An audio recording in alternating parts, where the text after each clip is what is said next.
On a dark night in a certain mansion, a girl was sitting on her bed, lost in thought, when suddenly a sound rang out, startling her. Those screams are getting closer. That man will be here soon. He's just in the room next door. It'll be my turn soon. She immediately pulled open the nearby drawer and told herself, "It's okay, it's okay." She quickly grabbed a glowing object from inside and held it up high with a fiercely determined look on her face. This should be enough. Suddenly, a voice rang out, making her freeze for a few seconds. "You're Layla Hindaga, aren't you?" Standing before Layla Hindaga was an incredibly handsome young man. His face held a cold expression, and the streaks of red blood on it were enough to terrify anyone. The girl immediately played dumb and denied it. "No, who is that? Perhaps you've mistaken me for someone else?" The young man slowly approached and said, "No, I believe I saw you very clearly." Hearing this, Layla Hindaga, still on the bed, wondered to herself, "If you already know everything, then why bother asking? Are you trying to provoke me until the very end?" With that thought, she angrily shouted, "I have something to say." The young man retorted, "Your last words? Let's just say that." Layla Hindaga's expression suddenly softened. "Please spare me," but the reply she received was a cold, "No." Seeing this, Layla Hindaga burst into tears. "Don't people say that enemies can become friends? Actually, I also hate the people in this family to death, which means that if you spare my life right now, there won't be any consequences later on." The young man was silent for a moment, then asked, "You want to live that badly?" Layla Hindaga immediately replied, "Yes, I really want to live." Unexpectedly, he uttered some cold words, "Then drain all the blood of the Hindaga family that's flowing through your veins. If you can do that, then I'll spare you." Hearing that, Layla Hindaga froze solid. Who am I even trying to kid? His personality is absolutely rotten. He's so terrifying. Then she spoke softly. "All right, then please let me ask one final question. If I had actually tried to prevent the incident related to your death 15 years ago, would you spare me now?" After a moment, the young man spoke, "If you had tried to prevent it." That question made Layla Hindaga grit her teeth, thinking that all her pathetic efforts had been for nothing. Her entire body was covered in sweat. She clenched her fists and shut her eyes. Layla Hindaga thought helplessly, "It's useless. He already told me to drain all my blood. That damn bastard has no intention of letting me live." Waiting so long for her answer was making him lose patience. "This is truly the last thing I want to say." "Well, you sure do talk a lot."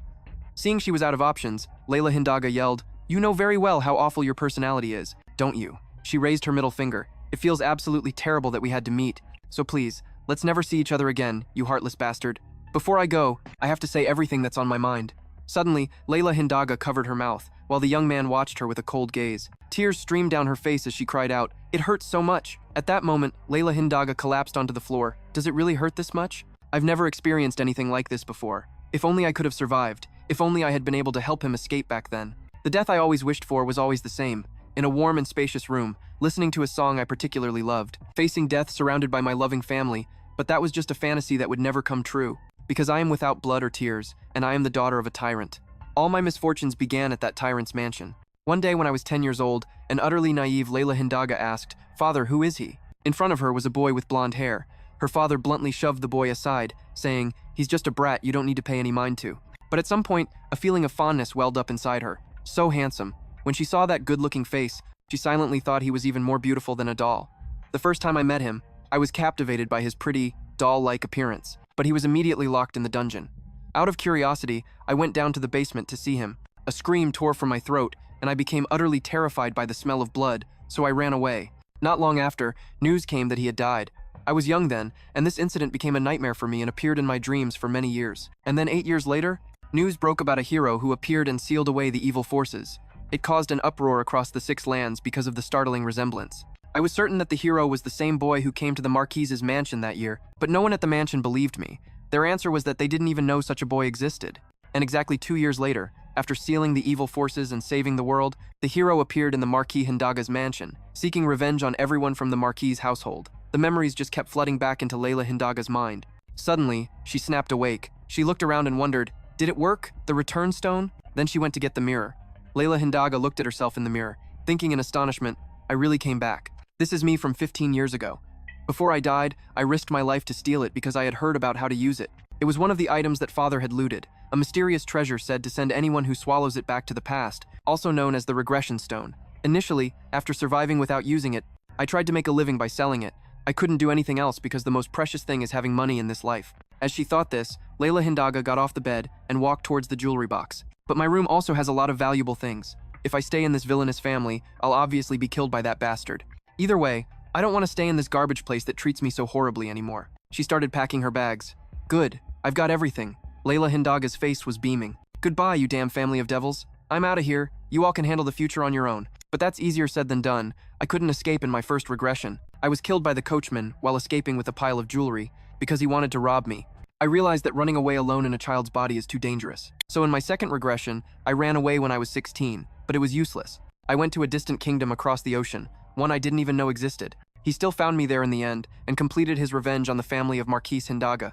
In my third regression, I chose to get married to get rid of the Hindaga name, but even that was pointless no matter how much I struggled. It seemed I couldn't be forgiven unless I eliminated the Hindaga bloodline, just like he said.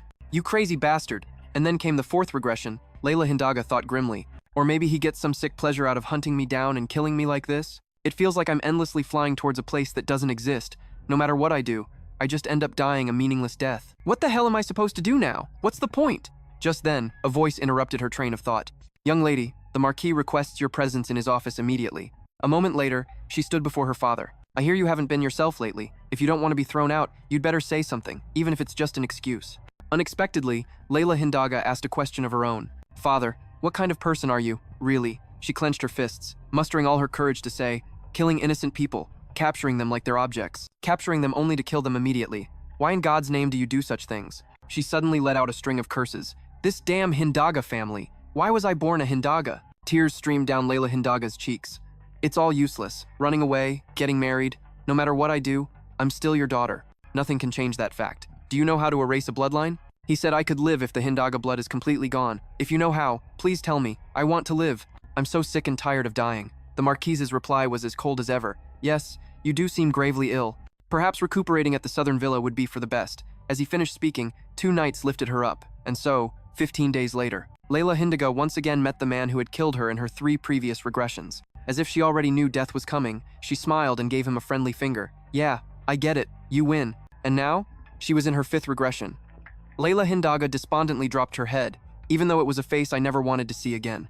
But I knew I couldn't escape just by hiding. Suddenly, she smirked. Her smirk then bloomed into a twisted smile. Layla Hindaga thought mischievously. All right then, this time, let's meet a little sooner. You rotten son of a b times titch. I can't afford to waste any time. The more she thought about it, the more furious she became. I need to plan this out carefully before I meet that bastard.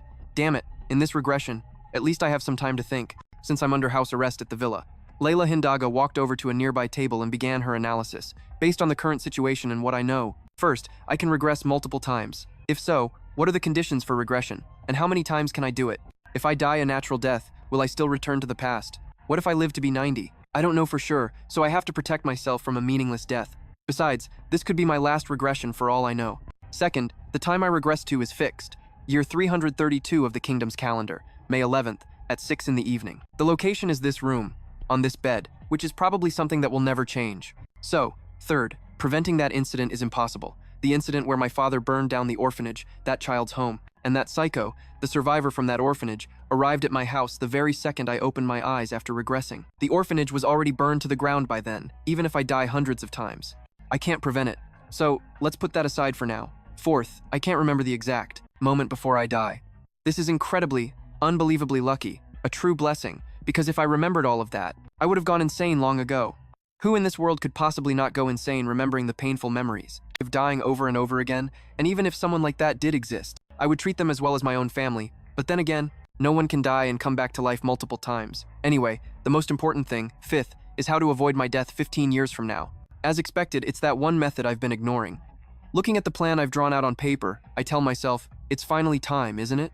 At the luxurious Hindaga estate, a man slowly walked through the door, with the figure of a young boy beside him. The children of the house chirped excitedly as they saw him return. Father, you're home! Father, you're home! The maids also came out to greet the master. One child asked, you must be tired after such a long trip, right, father? I'll have the maids prepare a bath for you, father. We should do that before getting you tea. Layla Hindaga had changed into a proper outfit, and instead of playing with the other children, she stood to the side, lost in thought. It makes you wonder just how many half-siblings are living in this mansion. Not that it matters. I've never once considered them my siblings anyway. Such cruel brats. TSK. One of the children exclaimed, Father, what is that? Another quickly followed. Huh, that's a person. Layla Hindaga followed their gaze and thought, he's finally here. A contemptuous voice rang out. A person that looks like that? He's different from us. Another one retorted, are you stupid? He's just filthy. At that moment, their father roughly shoved the boy forward. His gaze was fixed directly on Layla Hindaga, making her shrink back, her eyes filled with fear as she thought. So scary, her hands clenched, trembling uncontrollably. My heart is pounding, just like the very first time I met this psycho. Back then, it was because he was so handsome, but now my heart is pounding for a completely different reason. Suddenly, her father commanded, "It's nothing you children need to concern yourselves with. Lock it in the dungeon." With that, he kicked the boy hard in the back. Standing nearby, Layla Hindaga's eyes widened in shock. She cursed inwardly. This crazy old man, just treating him kindly now might not be enough. No, wait a minute, this is my chance. With that thought, she stepped forward and called out, hey you." He struggled to look up. It was filled with so much hatred. This made Layla Hindaga freeze for a moment. That's the same look he had when he wanted to kill me. To keep the negative thoughts from overwhelming her, she immediately pushed them aside. No, I need to look closer. Right now, he's just a kid who was brought to the castle. If I don't want to deal with this persistent bastard who wants to kill me on sight, then I have to do something now. She forced a bright smile to hide all the worries in her heart. She gently asked if he was okay. At the sight of her outstretched hand offering help, he stared blankly for a few seconds. But unexpectedly, a second later, a sharp slap echoed through the room. This time, the one left stunned was Layla Hindaga. She never expected her concern to be answered with a slap on the back of her hand. He looked at her with eyes full of hatred. Her father spoke coldly. Silence. He's causing a scene. Beat him until he confesses. Hearing this, she panicked internally. What? You can't! Layla Hindaga rushed over to her father, repeatedly calling, "Father, father, father!" He asked irritably, "What's wrong with you?" Faced with her father's attitude, Layla Hindaga could only look up at him anxiously, thinking I have to tell him I'm not hurt so he won't be punished. But why does it feel like something is stuck in my throat? In my fourth life, I'd already stopped caring about whether I lived or died. He said he would spare my life if I could drain every last drop of Hindaga blood from my body. Even so, I never imagined father was like that. But when I was under house arrest at the Southern Villa, I heard that father had ordered them to just go ahead and kill him, if he didn't admit his fault. A fear completely different from the one I felt when facing that guy washed over me. Anytime, anywhere, I could die with just a single word from father. The fear of a ruthless, insane villain. Just to say I wasn't hurt and to please spare this child, I couldn't even get the words out. As if sensing his daughter's thoughts, her father gently patted her head and said, "You don't want him to be beaten, do you? You hope so, right?" This made her wonder in surprise. Huh? Why is father suddenly being so nice? Layla Hindaga politely nodded and replied, "Yes." Her father asked, "And why is that? Because he looks pitiful?" She replied, "Yes." He pretended to stroke his chin thoughtfully and said, "All right, I understand how you feel. Compassion is an emotion everyone possesses, even though it's useless. But, Layla Hindaga, think carefully. He assaulted you, which means he has challenged me and the House of Hindaga. Even so, should I still not punish him? So he's always been this cruel." Layla Hindaga cursed inwardly. This crazy old man, that's what he calls assault? A slap on the hand is assault? The truth is, you just don't want your honor and your family's name to be insulted. Her face was a picture of turmoil, and her body trembled uncontrollably. Her inner self kept urging, "I have to say something. I have to speak up." After a moment of hesitation, Layla Hindaga finally dared to speak. "No." Her father laughed and asked, "Then what should we do?" Unexpectedly, she gave an answer that was the complete opposite of what she'd been thinking. He must be punished severely until he realizes the error of his ways. That is the Hindaga way. After she spoke, Layla Hindaga felt a wave of shame and thought, "The same damn way you always handle things." Her father proudly patted his daughter's head in praise. "Good, very good. From now on, remember the words you've just spoken. Don't make me into a bad father." His villainous smile sent a shiver down Layla Hindaga's spine. Then, he lowered his voice and commanded, "Take him away." The scene changes to that evening. Layla Hindaga cursed in frustration. "Ah, damn it." She was rummaging through a cabinet while saying, "The strategy is to win over that psycho, so that he'll spare me when he comes looking for me at the mansion later, after I've gathered the 10 things I need. Into a bag," she thought to herself. "But then I did the opposite. I really thought it would be easy, to win a kid's heart, but it looks like I was wrong. This should be enough, right?" For a moment, I even thought about just dying and starting over from the beginning, but then I wasn't sure if I could come back again. Layla Hindaga quietly stood up. She walked through the darkness, careful not to be discovered, determination welling up deep inside her. So in this life, I have to do the best I can. Finally, Layla Hindaga arrived where he was. Looking at the dark dungeon before her, she thought, "I really don't want to go back to the basement dungeon. If I get caught, it's all over for me." Suddenly, a nearby guard on duty spotted her and called out, "Huh, Lady Layla Hindaga?" Layla Hindaga thought to herself, "Thank goodness it's Han's shift, just as planned." "My lady, what brings you all the way out here?" Han asked. "Han, I want to put some medicine on the little boy inside. Of course father doesn't know about this, but I don't want you, Han, someone I cherish, to become a murderer." After hearing this, Han stammered, That's... Sensing Han starting to waver, she immediately squeezed out a few tears. "The little boy in there. Han, you hit him, didn't you? On father's orders." "Han, you're a good person. You can't just beat an innocent child to death, right?" Han stammered. But, Layla Hindaga continued, her eyes glistening. "The medicine is colorless, so it won't leave a trace. I'll be out in a flash, so I'm counting on you, Han." Faced with the lady's pleading, Han was silent for a few seconds. Then he shyly turned away and handed Layla Hindaga the cell key, instructing her. Here's the key. The guards change shifts in about 2 hours, so please be gone by then. Okay, don't you worry. He thought to himself, oh god, this is so embarrassing. Layla Hindaga inserted the key, asking at the same time, can I bring a lamp in? Han replied, yes, of course. She quietly stepped inside, her eyes falling on a young boy lying face down on the ground, his back covered in wounds. Layla Hindaga couldn't help but feel a pang of pity at the sight. How horrible, to do this to a child, and yet he still won't admit he was wrong. She sat down beside him, opened her bag, and said, you're pretty stubborn, which is why you become a hero later. She spoke while dabbing medicine on the wounds on his back. If you hadn't killed me, I would have been completely smitten with you, but there's no chance of that now. In her hand was a medicinal leaf, and she thought, how am I supposed to make him take this? How can he swallow if he is unconscious? She said in embarrassment. Do I really have to use these soft, lovely hands for this? How pathetic. So Layla Hindaga had no choice but to put the leaf in her own mouth to chew, thinking, there's only one way left. She slowly pushed the medicinal pulp into his mouth. I've already applied medicine, but this stuff is good for you, so just drink it. It's a little gross, but it's better than not getting well, right? He's so small right now, but in 15 years he'll be incredibly tall. No one would believe me if I told them. Even so, Layla Hindaga's eyes darkened, as if thinking about her past life when he killed her. Then, she resolutely stood up. All right, I should hurry back and get some rest. I'm not just tired, I feel dizzy too. Is it from all the stress? Suddenly, Layla Hindaga felt a strange presence. Her face went pale as she looked behind her in fear. To her surprise, he was already awake. He gripped her ankle tightly, his eyes filled with disgust. Layla Hindaga yelped in shock. Damn it, did he just grab my ankle? She wondered. After calming down, she spoke softly. Hey there, in case you've got the wrong idea, I'm not going to hurt you. I just wanted to give you this medicine. But he coldly spat out the chewed medicine Layla Hindaga had carefully placed in his mouth, making her scream in anger. Hey, do you have any idea how valuable that was? And who cares that I chewed it? Do you know how clean my mouth is? So ungrateful. In response to Layla Hindaga's outburst, he trembled as he struggled to sit up and ask, why do you always do such useless things? Hearing that, a question mark appeared over her head. Always? Did you say always? Layla Hindaga clenched her fists in frustration, ranting internally. That's right, I got beat up because of you, but you're really going to yell at me just for giving you medicine? I risked my life to come here, even though I was terrified that old Psycho would beat me. He grabbed her ankle once more and called out, hey you! Startled by the sudden attack, Layla Hindaga glanced behind her. She saw him glaring at her with a hateful gaze, the exact same expression from her past life. Overcome with fear, Layla Hindaga screamed, damn it! Losing her composure, she fell backward. I'm in big trouble now. The image of his adult self and his current self just kept overlapping, and my body wouldn't move the way I wanted it to. No! This can't be happening! I still have to face that Psycho in the future too. If I keep shaking like this, I won't accomplish a thing. Layla Hindaga trembled, clutching her clothes, and barely managed to force out the words, let go.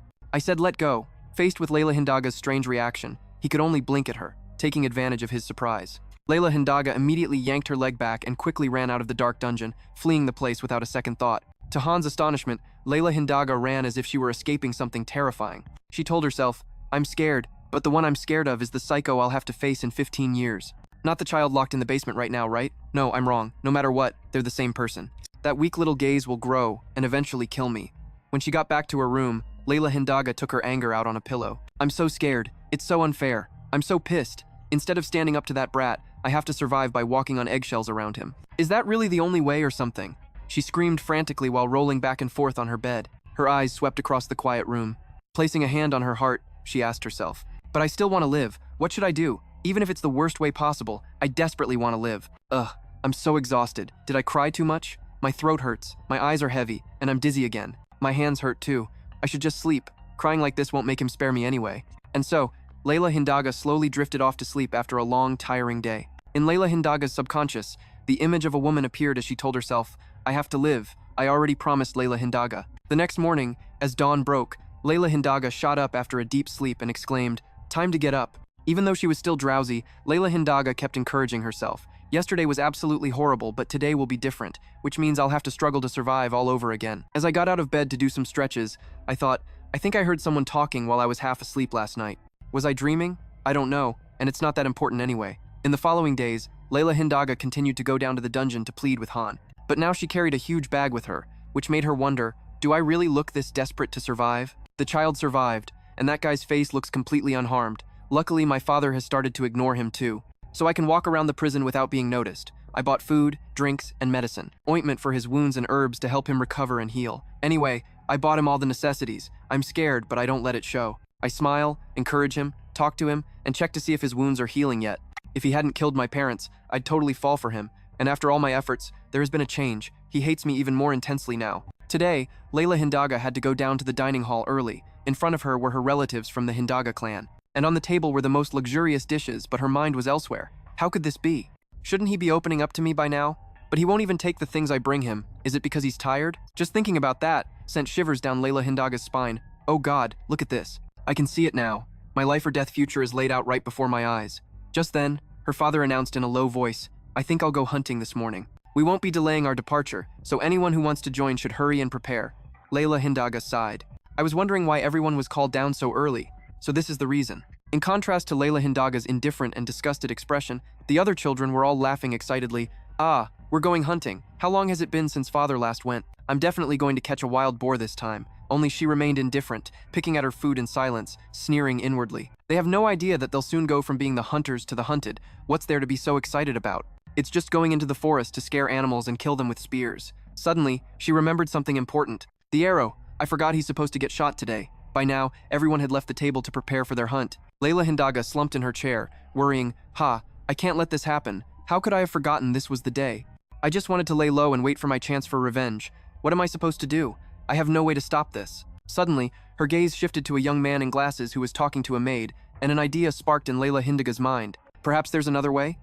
A moment later, Layla Hindaga threw on a coat and ran excitedly toward the farm. All right, it's time. Time to make my lifelong dream come true. She thought to herself as she hurried towards the small house ahead. It turns out, Layla Hindaga went to see the guy from earlier, and he said, I'm a busy man. I don't have time for your petty games. Layla Hindaga retorted, It's not a petty game. Hearing that, he angrily shouted, That's even worse. Are you telling me to steal the Marquis's bracelet, huh? She calmly encouraged him, Yeah, you can do it. This isn't about whether I can or can't. It seems like you just don't like me. But I'm not going to get fired over this kind of nonsense. Layla Hindaga quickly explained, Don't get me wrong. I just want you to be able to work safely by the Marquis's side for a long time, Wynnum. That's why I didn't report you for forging the account books. When she mentioned this, Wynnum's expression suddenly contorted, and he stammered, Why are you talking about? Layla Hindaga continued, I'm talking about the autumn 2 years ago, when you conspired with 2 butlers to create fake ledgers. The money you embezzled was used to buy herbs. Realizing his secret was out, Wynnum fearfully lowered his voice and pleaded, Please, keep that a secret. Layla Hindaga just flashed a bright smile. You don't have to worry. If you do as I say, I'll forget all about it.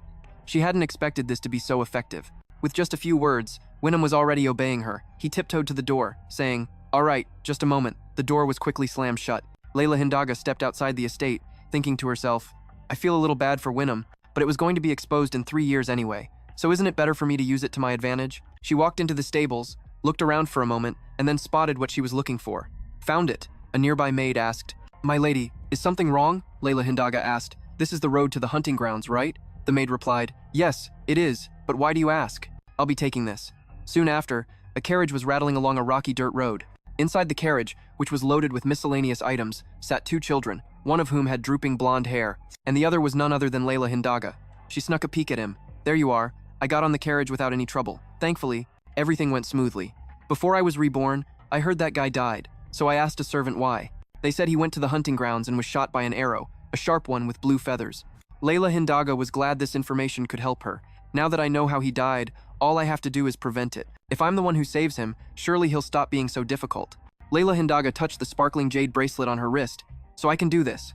The carriage stopped in the middle of the forest. Everyone started carrying crates out of the carriage, as a voice urged, Hurry up, we have to be ready before the Marquis gets here. One of the servants tied the boy's hands with a rope and dragged him into the woods, scowling, Move it. Layla Hindaga hid behind a tree, watching them go. Just as she expected, they took him into the forest. I have to follow them. Layla Hindaga tailed the 2 of them deep into the woods. Geez, how far are they going to go? Ah, they've stopped. I wonder what they're saying. How am I supposed to hear from this far away with all the noise? Yeah, I can't make out a single word they're saying. I suppose I should follow. The servant who untied my hands is already gone, Layla Hindaga thought as she watched his back. He's just standing there like a statue, completely clueless that this place is about to become his grave. Well, not if I can help it. Suddenly he whipped his head around and stared at her, making her jump. Whoa, what? How long has he known? Could it have been from the very beginning? What is it? He asked in a cold voice. Why have you been following me all this way? Probably not, Layla Hindaga thought. Then she smiled brightly and said, Where do you think we are? We're in the middle of the woods, you know. Leave now, he said, making the smile on her face stiffen. Layla Hindaga turned away. I don't want to. This isn't some prison where you can just order me to leave because you feel like it. He's getting triggered, isn't he? She thought. You're pissed because I'm not scared of you like I used to be, right? That psycho who used to glare at me like he wanted to eat me alive, swallow me whole in that damp, musty prison. I didn't have the guts to face it all, so I made a pathetic escape. But in a place so lush and beautiful, Layla Hindaga savored the cool forest air. I'm okay.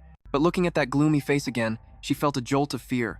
Of course, it's not like I'm not scared at all, but thinking about it now, it just seems strange. I'm the one who keeps dying over and over, so why on earth does he keep glaring at me like that?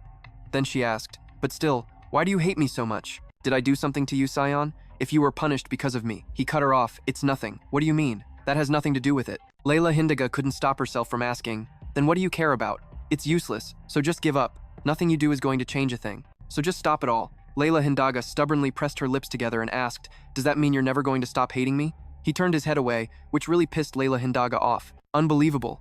Suddenly a sound rang out, and the bracelet on her wrist started shaking violently. Ah, that's the signal. Layla Hindaga lunged at him and threw her arms around him, taking the arrow meant for him. The arrow sank deep into her back, and she cried out in pain. Damn it, did I do it? Did it work? Her vision faded to black as she sank into darkness. Then Layla Hindaga shot up with a scream. She sat up straight. Did I succeed? She looked at the calendar. Year 332 of the kingdom, May 11th. Layla Hindaga clutched her head. I'm back again. This is my 6th regression.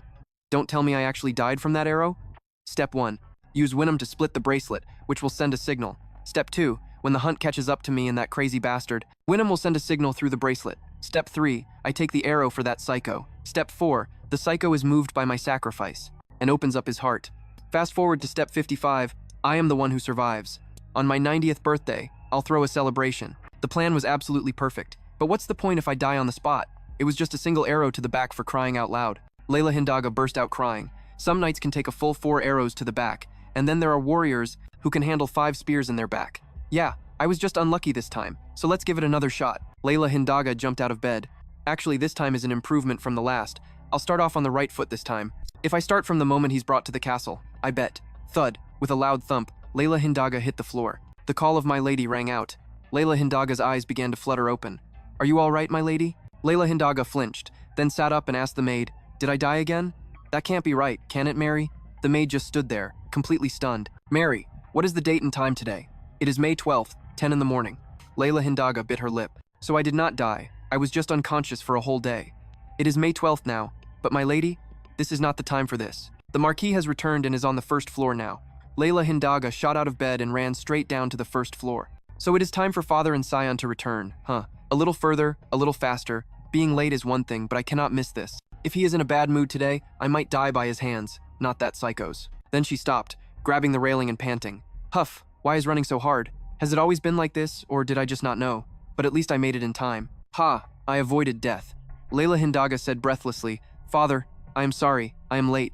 I was not feeling well, so I was a bit delayed. Everyone there looked at her with surprise. Did she think she would be scolded for being late? Tesk. Marquis Hindaga burst out laughing. Ha ha ha.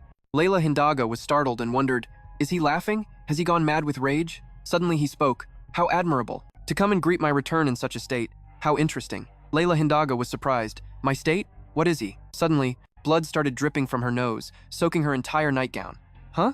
She froze, thinking, why is there suddenly blood on my nightgown? What is this? A voice rang out. To come down here in this condition proves your filial piety. I shall grant you one wish. Layla Hindaga took a handkerchief to stop her nose from bleeding. She asked, a wish, father? He replied, yes. Is there something you want? Layla Hindaga answered, yes, I want. She thought to herself. For you to get on your knees and beg that psycho for forgiveness, of course. Apologize for your sins and pray for the foreseeable consequences, especially while crying your eyes out. Apologize to me for ruining my life, Layla thought as she frowned. That is all, she told herself, but saying that would definitely get me thrown in jail. No, maybe I will tell him after I have recovered. She looked up at him, smiled brightly and asked, may I tell you later, father? I am just so happy you are back that I cannot think of anything right now, he replied. Very well. As he turned to leave, she lowered her head and thought to herself, a wish? I thought it would be amazing just to avoid a scolding. But is this not just too perfect? A moment later, in a magnificent room, Layla Hindaga was standing in front of a mirror in her blood-stained clothes. She thought, this is serious. My face is as pale as a ghost, and my hair is a complete mess. Is this blood? From a nosebleed? Why would that old man find it amusing to see me like this? You have got to be kidding me. Everyone in this house is insane. The maid approached. My lady, please drink this first. It is very good for restoring your energy. So please do not waste a single drop.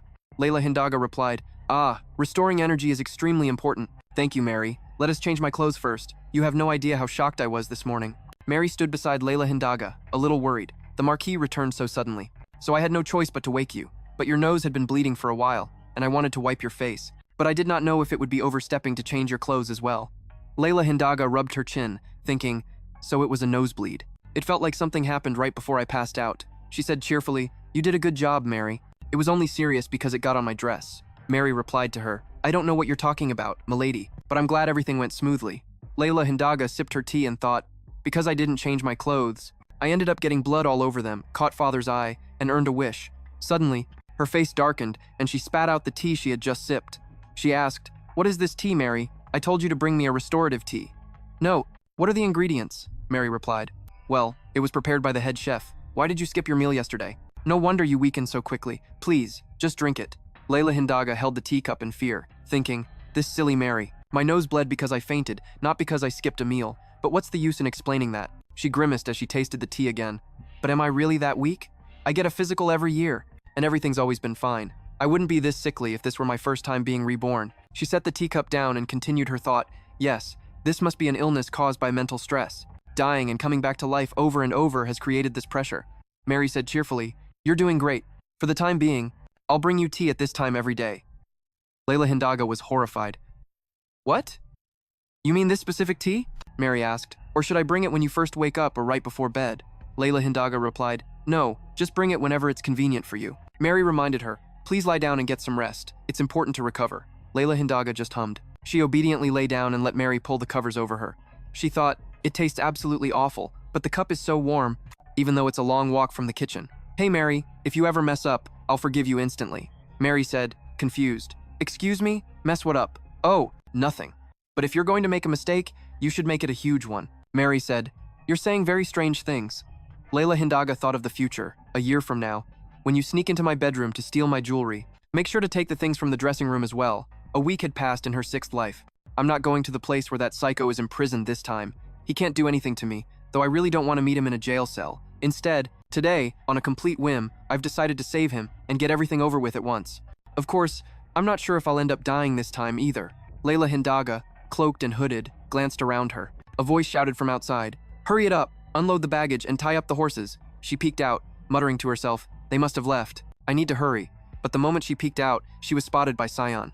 She wondered, why is he looking this way? Did he notice me? Layla Hindaga said, oh, you surprised me. Before she could finish her sentence, a voice yelled, didn't I tell you to move faster? A servant walked up to Sion and raised his hand to hit him, but Layla Hindaga jumped down and demanded, what do you think you're doing? Seeing her, the servant stammered, ah, young lady? Layla Hindaga thought, why would you treat him like that? This family is so messed up, and the servants are just as bad. Layla Hindaga said sternly, apologize. The servant asked, what for? She said, apologize to the person you were about to strike, right now. But young lady, that thing. Before the man could finish, Layla Hindaga cut him off.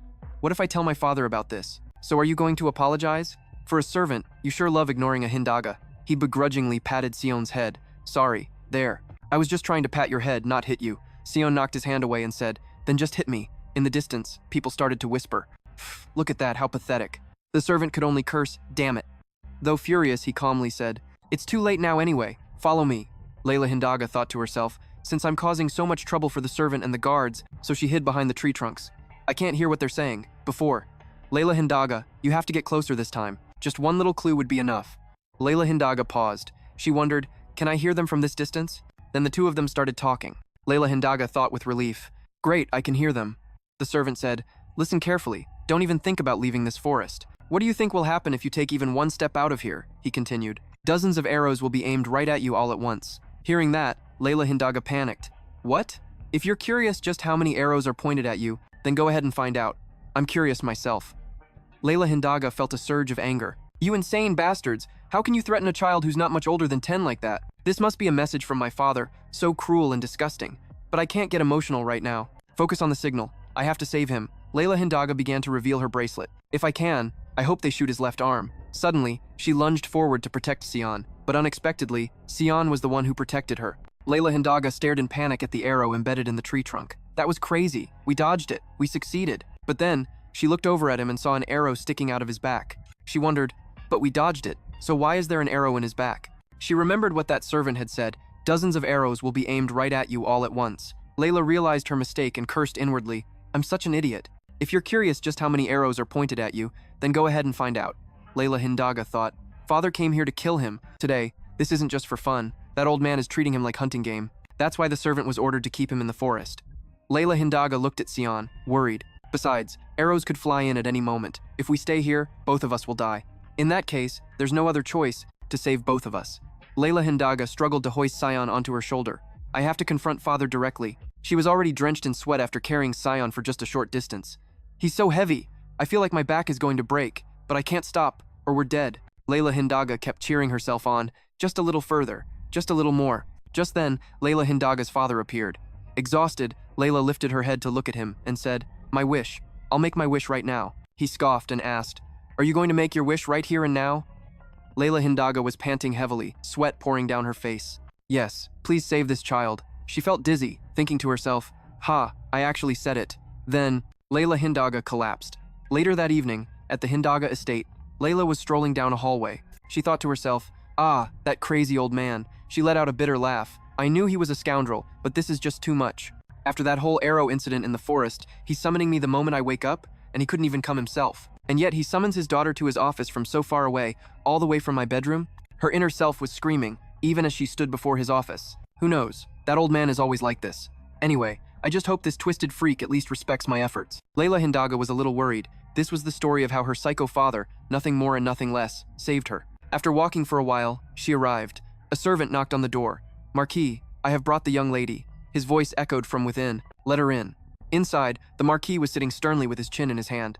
She entered and said, Father, you called for me? He coldly told her to come closer. Layla Hindaga was fuming inside. I really hate this. Look at him giving me time to calm down. Should I thank the old man for not preserving people the way he does with taxidermy? The Marquis, with his legs crossed, tilted his head and looked at her. He asked, Why did you do it? What should I say? It's hard to answer because I don't know how much that old man knows right now. Did Wynnum fail to return the bracelet? Seeing that she didn't answer, he spoke, Getting on the carriage without permission and sneaking into the forest. I'm asking you for the reason why. Hearing that, Layla Hindaga realized, Ah, thank heavens, Wynnum succeeded. She recalled the image of him at that moment. My lady, she thought, he's so talented, even if he's corrupt or a thief. Layla Hindaga slowly replied, It was actually because of that child. I got into the carriage to see him and ended up being taken to the forest. He asked, The child you asked me to treat? She replied, Yes, but I heard you got into the carriage before that child did. You said you couldn't leave without getting on first? His words made her anxious. Did you interrogate the servants while I was unconscious? You scoundrel. Layla Hindaga stammered in reply, That's because I knew that child would be getting inside. I heard people talking in the hall. No matter how inhuman that old man is, he won't know this is a lie. They wouldn't mind keeping a secret for a child who was used as a target. Outwardly, she looked like she was about to cry. I was just curious what that child looked like. That's why. I'm sorry. Just curious? Not only were you curious, but you also seemed to like him a lot. Not only did you follow him into the forest, but you also held him so tightly. She frowned, so you saw it, but you still drew your bow to shoot.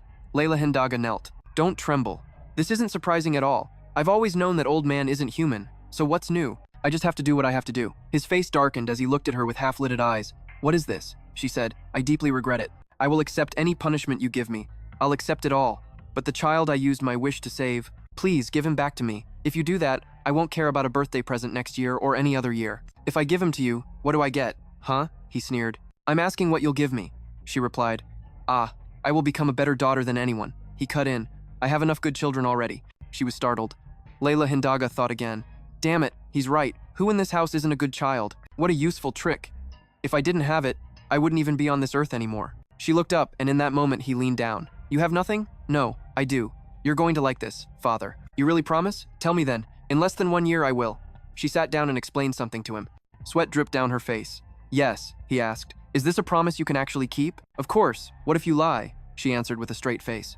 I swear it on my name. Fine then. I accept your terms and that child is yours. It's your property now. Do whatever you want with it. Yes, thank you, father. But remember this well. This agreement is separate from your oath. You may leave now. Yes. She stood up, silently reassuring herself. Ha, it's fine. I've been through this a few times. It looks like I somehow managed to save that kid. But that's not important. It's not like he intended to save me, right?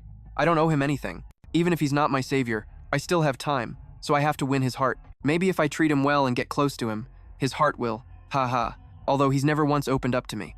Not even one time. But somehow, I succeeded. Yeah, everything will be fine. Oh, come to think of it, Mary said the kid is on the first floor. She saw a maid carrying a basin of water with a blood-soaked cloth in it. Is that the room? It's decided, he's mine. It probably won't hurt to take a look, the maid asked. My lady, why are you? She replied.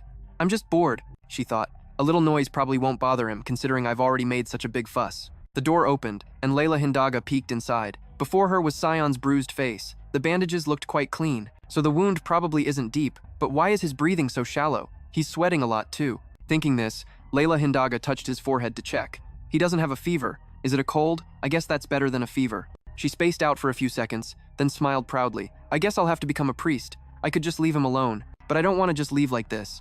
When he wakes up, I at least want to get a little gratitude out of it. This isn't exactly volunteer work. Suddenly, Sion whispered someone's name. Layla Hindaga leaned in closer, curious. Is he talking in his sleep? A friend of his? Sion continued to cry out, Father, brother, sister. Tears streamed down Sion's cheeks. Don't die, it's my fault. She listened silently as he said, Don't die, your son, your Sion. She was startled. He has a family? But I thought he was from an orphanage. Ah, if the orphanage was his home, she threw the door open and bolted outside. Then the people there were his family. She recalled the burning scenery. The feeling of losing your own home, and the family you lived with gone right before your eyes. She squeezed her eyes shut and ran. No, don't think about it. It has nothing to do with me. I was just a kid back then. The one who was really at fault was someone else. She panted, staring at the person before her. Ah, it's that man again. She was terrified.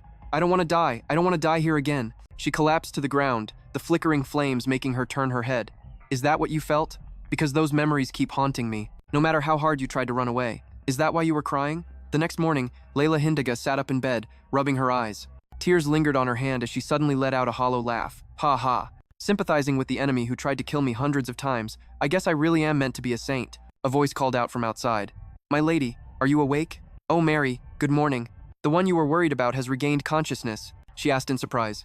Really? I'll eat breakfast later, and I'll call if I need anything. You can go rest. Mary panicked. What, my lady? My lady, please be sure to have 3 cups of tea when you come back. She replied helplessly. All right, fine. Sigh. Even if my heart is telling me to be a saint, this is still really terrifying. Sin is one thing, but life is precious. Layla Hindaga opened the door. No, I have to do this. I can do it. I have to fight evil, so what's the big deal? The image of her demonic father flashed in her mind. What can you offer me? She peeked from the doorway. She slowly walked in, waving her hand and saying, hello. She smiled while he remained silent. She started to ask, how is your wound? Does it hurt much? Are you still feeling uncomfortable? The only reply she received was silence. She grumbled, is he ignoring me? The doctor said there won't be any permanent damage. Fine, let's see how long this lasts. She asked again, how's your wound? Does it hurt a lot? Are you still uncomfortable? Have you eaten breakfast yet? If you're having trouble moving, I can help you. I can even run some errands for you if you'd like. No matter how much she pestered him, he wouldn't respond. She thought, so stubborn, but I have my own methods. Oh dear, I almost forgot to say. Thank you. Thank you for saving me in the forest. He whipped his head around to look at her and asserted, I didn't. She went on, thanks to you blocking it. I wasn't hit by the arrow. I didn't block it for you. So it was just a coincidence? Yes. Well, she thought to herself, I know. How could you possibly have known when the arrow would come to save me? The important thing is that we're finally talking, she said with a smile. But still, thank you so much. Whether it was a coincidence or not, the fact remains that I dodged the arrow thanks to you. He said irritably, I didn't do anything. You're the savior of my life. Layla Hindaga beamed brightly. So from now on, I'll treat you accordingly. Her entire being seemed to sparkle while he tried to look away. Let's get to know each other better from now on. She thought, in the future too. Hurry up and save me. He turned back, looking at the dazzling aura around her. He whispered, me? Why? She asked. Huh? What was that? He replied, never mind. She continued, no. What was it? Please tell me. But seeing the irritated look on his face, she quickly shut her mouth. Layla Hindaga quickly backed off. I guess I really didn't hear anything. Ha ha. But hey, we're still making a little progress. He didn't tell me to get lost. I guess a brush with death taught him what fear is.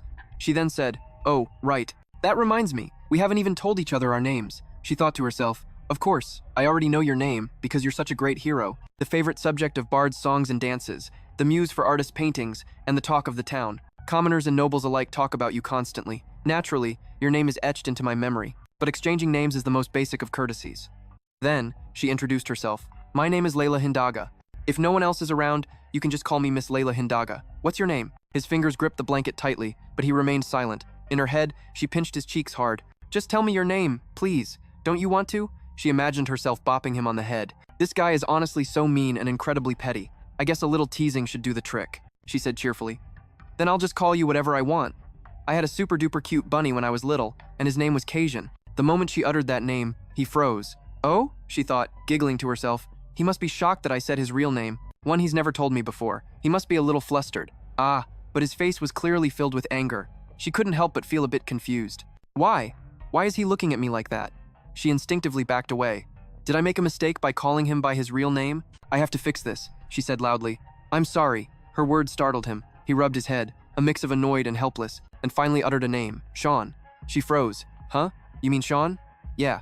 Can I call you by that name? You can. She thought, when I called you Cajun, you looked like you wanted to kill me, and now you're saying I can call you Sean. Aren't those two names basically the same thing? Well, the hostile look in his eyes has faded, so that's an improvement, I guess.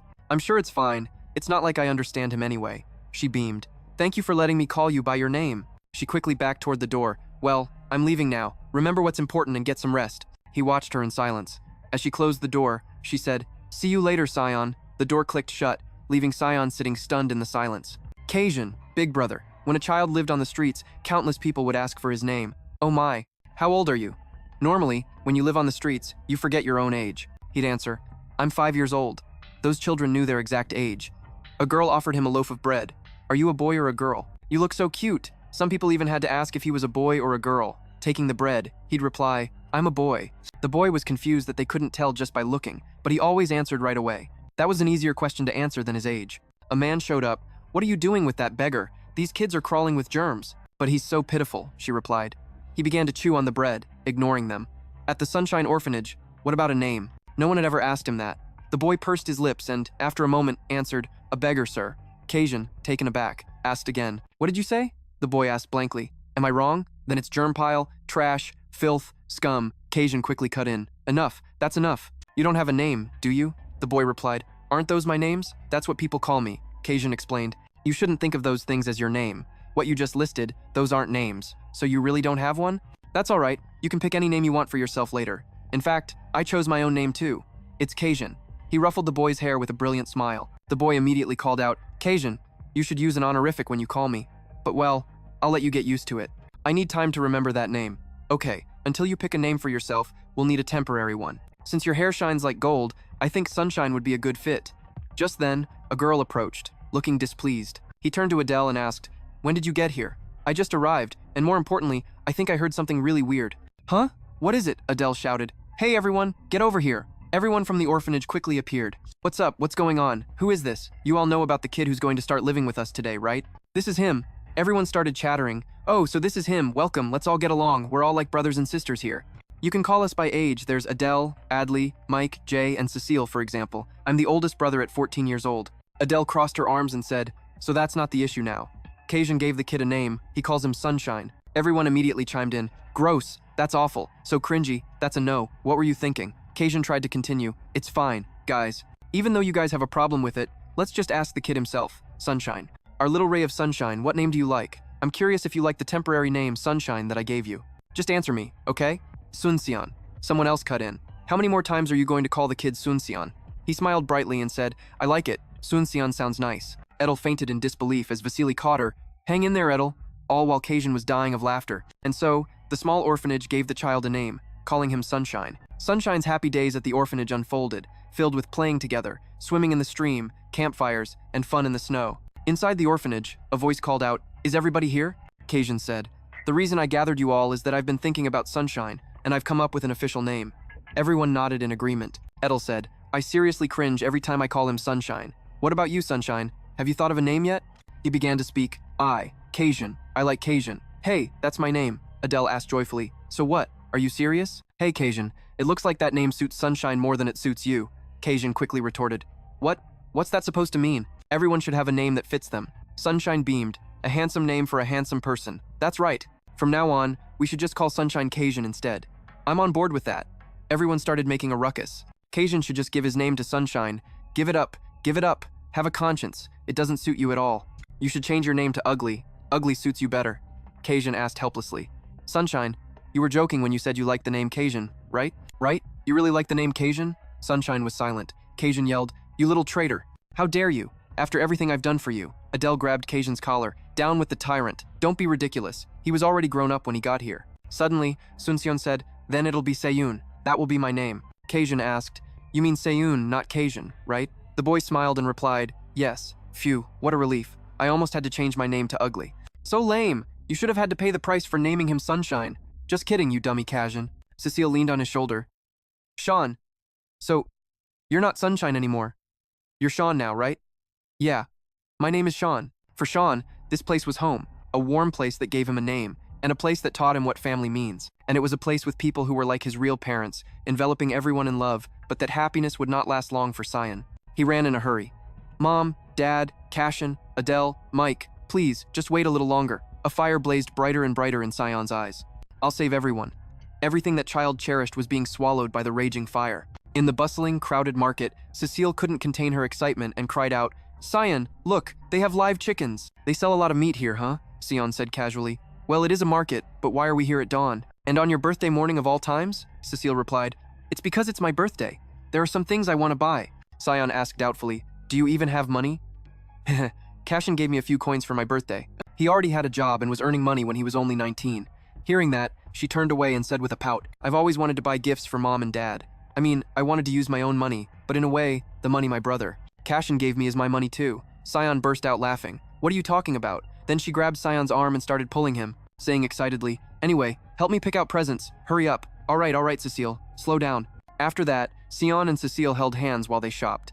Then, they went to look at shoes, and happily ate some pastries together, and finally gathered around to watch a circus act. Suddenly, Sion turned to her and shouted, Oh my gosh, Cecile! What is it? We can't be wasting time like this. They said the fare back home doubles in the afternoon. A startled Cecile said, Oh, that's right. The two of them rushed off. Sion said urgently from behind, That's why I told you we should have told my brother beforehand. Hearing that, she shook her head and yelled, No way, he's a terrible liar. It would ruin the whole plan. Don't you think everyone is worried? They probably think we went to catch bugs or something. Sion answered hesitantly, I hope so. As they were sitting in the carriage, she suddenly exclaimed, By the way, what was that about? Is something wrong? She said while thinking about Adele. The paper you use is so crumpled up that she thought it was a rag and was about to clean the floor with it, so I was going to spend some money to buy you new paper and charcoal. Huh? I can buy my own if I want to. Where did you get money anyway? Well, I have my own. It's a secret. Sometimes I go with Cashin out to work. She looked at Sion, nodding, and said, I guess you're really strong. Super duper strong. So you can just buy your own paper and charcoal then. Instead, I'll save up my money and buy you a whole art set. Hearing that, Sion said cheerfully, You know those are really expensive. Then I'll just have to earn a lot of money, but you have to come to the market with me again. Promise me. I promise. It's no big deal. Cecile leaned her head on Sion's shoulder and whispered, Let's go during the daytime next time. It's too early. I'm so sleepy. Just go to sleep. I'll wake you up when we get there. The sky was slowly turning dark. Sion groggily opened his eyes. I'm sleepy too. Outside the window, a strange plume of smoke was billowing in the distance. Huh? Sion's eyes flew open. Fire? That's in the direction of our house. I smell something burning. He immediately shook her awake. Cecile. She mumbled sleepily. Are we there yet? Sion looked at her for a moment before pretending to say, Cecile, now that I think about it, I really do need that new paper and charcoal. I'll tell the driver, but... She cut in, saying dazedly, But I don't know where to buy them. Let's go together, Sion. Sion quickly stood up, placed the money pouch on the seat, and said to her, That's a secret. My big brother seems to be preparing something for your birthday. I'm going to go help, so I'll be back late tonight. Sion, you're lying. You're hiding something, aren't you? Sion shoved the carriage door open and immediately dashed outside, shouting to the driver at the same time, Sir, take us back to the market. I forgot a few things there. The money on the seat should be enough. Sion said this, ignoring Cecile calling out from behind, Sion, take me with you. The driver's jaw dropped, shouting as he drove off. This kid's got guts. All right, let's go fast. Sion nodded and replied, Thank you, sir. And then Sion ran like mad toward that strange black smoke, while Cecile could only call out helplessly, Sion. The raging fire instantly engulfed the house in a sea of flames. A group of men in black stood outside, laughing smugly. What a beautiful fire. This is why you don't even build a doghouse next to the forest, one of them warned in a stern voice. Stop talking nonsense and keep your eyes peeled. If a single one of them survives, we're all dead meat.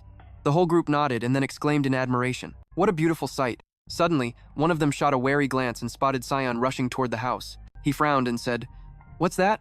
A kid. He's so fast I can barely see him. Is he one of them? His companion next to him sneered and said, Forget it. If he wants to burn with the others, then let him. He smirked and nodded. If that's what he wishes. As for Sion, he ran while screaming frantically in his mind. Father, mother, Kajin, Adele, Adley, Mike, Jay. He gritted his teeth, his eyes filled with worry. Hang on, I'm coming to save everyone right now. He covered his head and recklessly leaped into the raging flames, collapsing onto the ground in pain as the heat seared his body. Sion desperately screamed, Father, mother, where am I? Where is everyone? Suddenly, Sion's eyes widened in horror as he saw his family's flesh being burned by the flames. No, no, it can't be. Sion collapsed to his knees in agony. Amidst the blinding flames, the sound of choked sobs echoed endlessly. The house, being eaten alive by the flames, was about to collapse. The other men gasped, "Huh?" in astonishment when they saw him completely step out from the house. One of them lunged forward. "What the hell? You're still alive?" As he finished, his pained scream echoed. "Ah, my wrist, my wrist," his companion said. "Boss, you were too careless." Then looked at Sion and asked, "Are you messing with me?" He stepped closer. A little brat like this. Sion didn't let him finish his sentence before landing a devastating blow. He immediately passed out and collapsed on the ground. His companion shouted in a panic, "What the hell is this kid? He's terrifyingly strong for his age. This is not good. Attack him all at once." As they finished, Sion's eyes flared with a cold light. Suddenly, the sound of applause echoed. Sion looked in surprise at the speaker. "Impressive, that you could do that to my men. Truly astonishing." The Marquis, Layla Hindaga's father, suddenly appeared in front of Sion. He was stunned for a moment, then asked, "Your men? So it was you. You did all of this. Go to hell," he screamed as he lunged toward the man. Even so, the man just smiled calmly and said, "The carriage was heading this way at first, but it turned around. I had someone check to see what happened." Hearing that, Sion asked in shock, "What?" Unexpectedly, at that moment, his men slammed Sion's head to the ground. "It's a pain to have witnesses, so I'm considering wiping them out." "What do you think I should do?" His pale body trembled violently, and he pleaded in a shaky voice, Don't go after the carriage. Don't go after the carriage." "Oh? Then what do you have to offer me?" "Anything." Hearing that, the man smirked. Then Sion added, "Anything I can possibly do." Then, the man gave an order, "Go after the carriage and check inside. Just confirm their identities and do nothing else." The subordinate obediently replied, "Understood, sir. Get up, you will come to me on your own 2 feet. I've prepared a special grave just for you." Sion followed the Marquis's words. Without any resistance, he willingly walked into his prison only to realize that the one who brought him here was the Marquis Hindaga. Sion lay curled up in the dungeon, realizing the reality was that this place was the very mansion where he lived. He lay on his side, tears falling, blaming himself. "If only I hadn't gone down to the market. If only I hadn't gone down to the market. If only I had returned sooner." Sion clenched his fists, his whole body shaking violently. Even if I sensed the danger, what was the point? In the end, I still couldn't do anything. I couldn't save anyone. No, I killed them. I did. A moment later, a guard brought in food and said coldly, "Dinner time." After a short while, Sion forced himself to crawl up. "I have to eat," Sion told himself with determination, and picked up the loaf of bread. Sion continuously shoved the food down his throat with sheer willpower. "I still have to eat and live." Sion recalled the Marquise's threat to him. "Remember, your life belongs to me now. If you kill yourself, I'll throw that girl from the carriage to the dogs." Sion, both angry and resentful, tried to slowly swallow the piece of bread. "That bastard will do exactly as he says. He'll kill Cecile." After eating, Sion couldn't bear it anymore and braced his hands on the floor, panting exhaustedly. Sion thought helplessly, "I want to die." After that, Sion couldn't hold on any longer and fainted with a faint wish flashing through his mind. "I want to go to where my family is." 1 week later, inside the forest, many people were bustling about. They spoke urgently, "Hurry up, we have to be ready before the Marquis arrives." A man leading him with a rope said, "Hurry up, listen carefully now. Don't even think about leaving the forest. If you step out of here, 1,000 arrows will be aimed right at you all at once." After the man left, Sion leisurely lifted his head to feel the cool breeze. "So this is it, the grave he sowed." Then, Sion glanced around and calmly thought, "Not bad." Sion smiled faintly, speaking to himself with relief. "I've done what he wanted. Cecile should be safe now." Instantly, an arrow cut through the wind and pierced straight through his chest. Sion closed his eyes, but his face remained completely serene. "So this is the end. Everyone, I'm coming to see you now." Then, hands waved back and forth in front of Sion's eyes. Wake up, descendant of the angel." At those words, Sion, who was lying in a bed, shot his eyes open. "What? I'm not dead? This feeling is definitely not a hallucination. I was shot in the chest. Why?" A voice suddenly rang out. "The descendant of the angel has awakened," making Sion's eyes widen in astonishment. He shot up in bed. "What?" Everyone surrounding him was chanting, "Descendant of an angel! Descendant of an angel?" He frowned and muttered, "What is this?" Then he was startled by his own voice. "This isn't my voice, and my body." He looked at his hands, thinking, "What is this? What the hell?" His eyes widened as everyone stared at him, shouting, "Descendant of an angel! Descendant of an angel!" A while later, Sion stood looking out the window and asked, "I'm the descendant of an angel?" The Pope behind him replied respectfully, "Yes, according to the lineage, you are the 6th descendant of the angel. Every 1,000 years, a holy one is born, to fight the evil that has broken its seal. A child is born as the descendant of an angel," he explained, awakening with heaven-sent abilities that unlock when they turn 18. If they die before the age of 18, their soul is preserved. And when they reach the age of awakening as a descendant of an angel, Sion suddenly cut in, "They're resurrected like this?" He lightly placed a hand on his chest to feel it. This feels so weird. Why am I so tall? And why is my body so firm? Especially my pecs. It feels like I'm wearing armor. Then he unconsciously turned to the Pope and asked, "So what should I do now? Fight the evil god?" He bowed his head respectfully and answered softly, "No, according to the prophecy. The evil god will appear in 2 years. Until then, you should train to better control your powers." Hearing this, he frowned. "Train, you say?" The man nodded and said with a smile, "Besides that, we have also prepared a training ground for you. Please follow me." At that, he quietly shook his head and said, No, just go to some training ground? Besides, find me a few people, will you?" 2 years later, as prophesied by the church, the evil god appeared. The evil god cackled triumphantly. "You human insects, this is the final struggle." Sion, clad in iron armor, gave a fierce smirk in response. "You said the same thing 1,000 years ago, didn't you?" The hideous evil god glared at him as if it wanted to tear him limb from limb. Thus, Sion faced off against the evil god in a battle that shook both the heavens and the mortal world. The evil god roared in a furious frenzy, "You arrogant brat." At that moment, he lunged forward like an arrow. In the battle that lasted for half a month, the saint realized he possessed a body that no mortal could ever match. He was beaten by the evil god until he coughed up blood, and as he clenched his teeth in pain, he finally realized the saint's body could not only endure the wounds but could also heal itself. He bowed his head, clutching his wound. As long as his heart was beating and his head was intact, the rest of his body could be torn to pieces, and it would be fine. Of course, the physical pain was still excruciatingly real. He lifted his head, ground his teeth in anger, and said, "Let's end this." Immediately, the saint charged forward without hesitation. The battle was intense, but the result was him being impaled by the evil god. He growled in agony. "Ah, am I falling into the abyss again?" Falling. Then, he lay on the ground, his eyes closed. Opening them again, he murmured, "Sunset." He wondered silently, "Has half a day passed already? I guess this means I'm about to die and return to my normal life." When he died, only one thing disappeared. He curiously looked at the golden pattern on the back of his hand. How strange. What was it like to have 1,000 lives flash before your eyes? The church priest said that the descendants of angels are born with 2 lives. He recalled those words and quietly pondered. So why do I have 3? It's so complicated. If I want to die, I have to die 2 more times. Anyway, fighting against the evil god, I'll never do that again.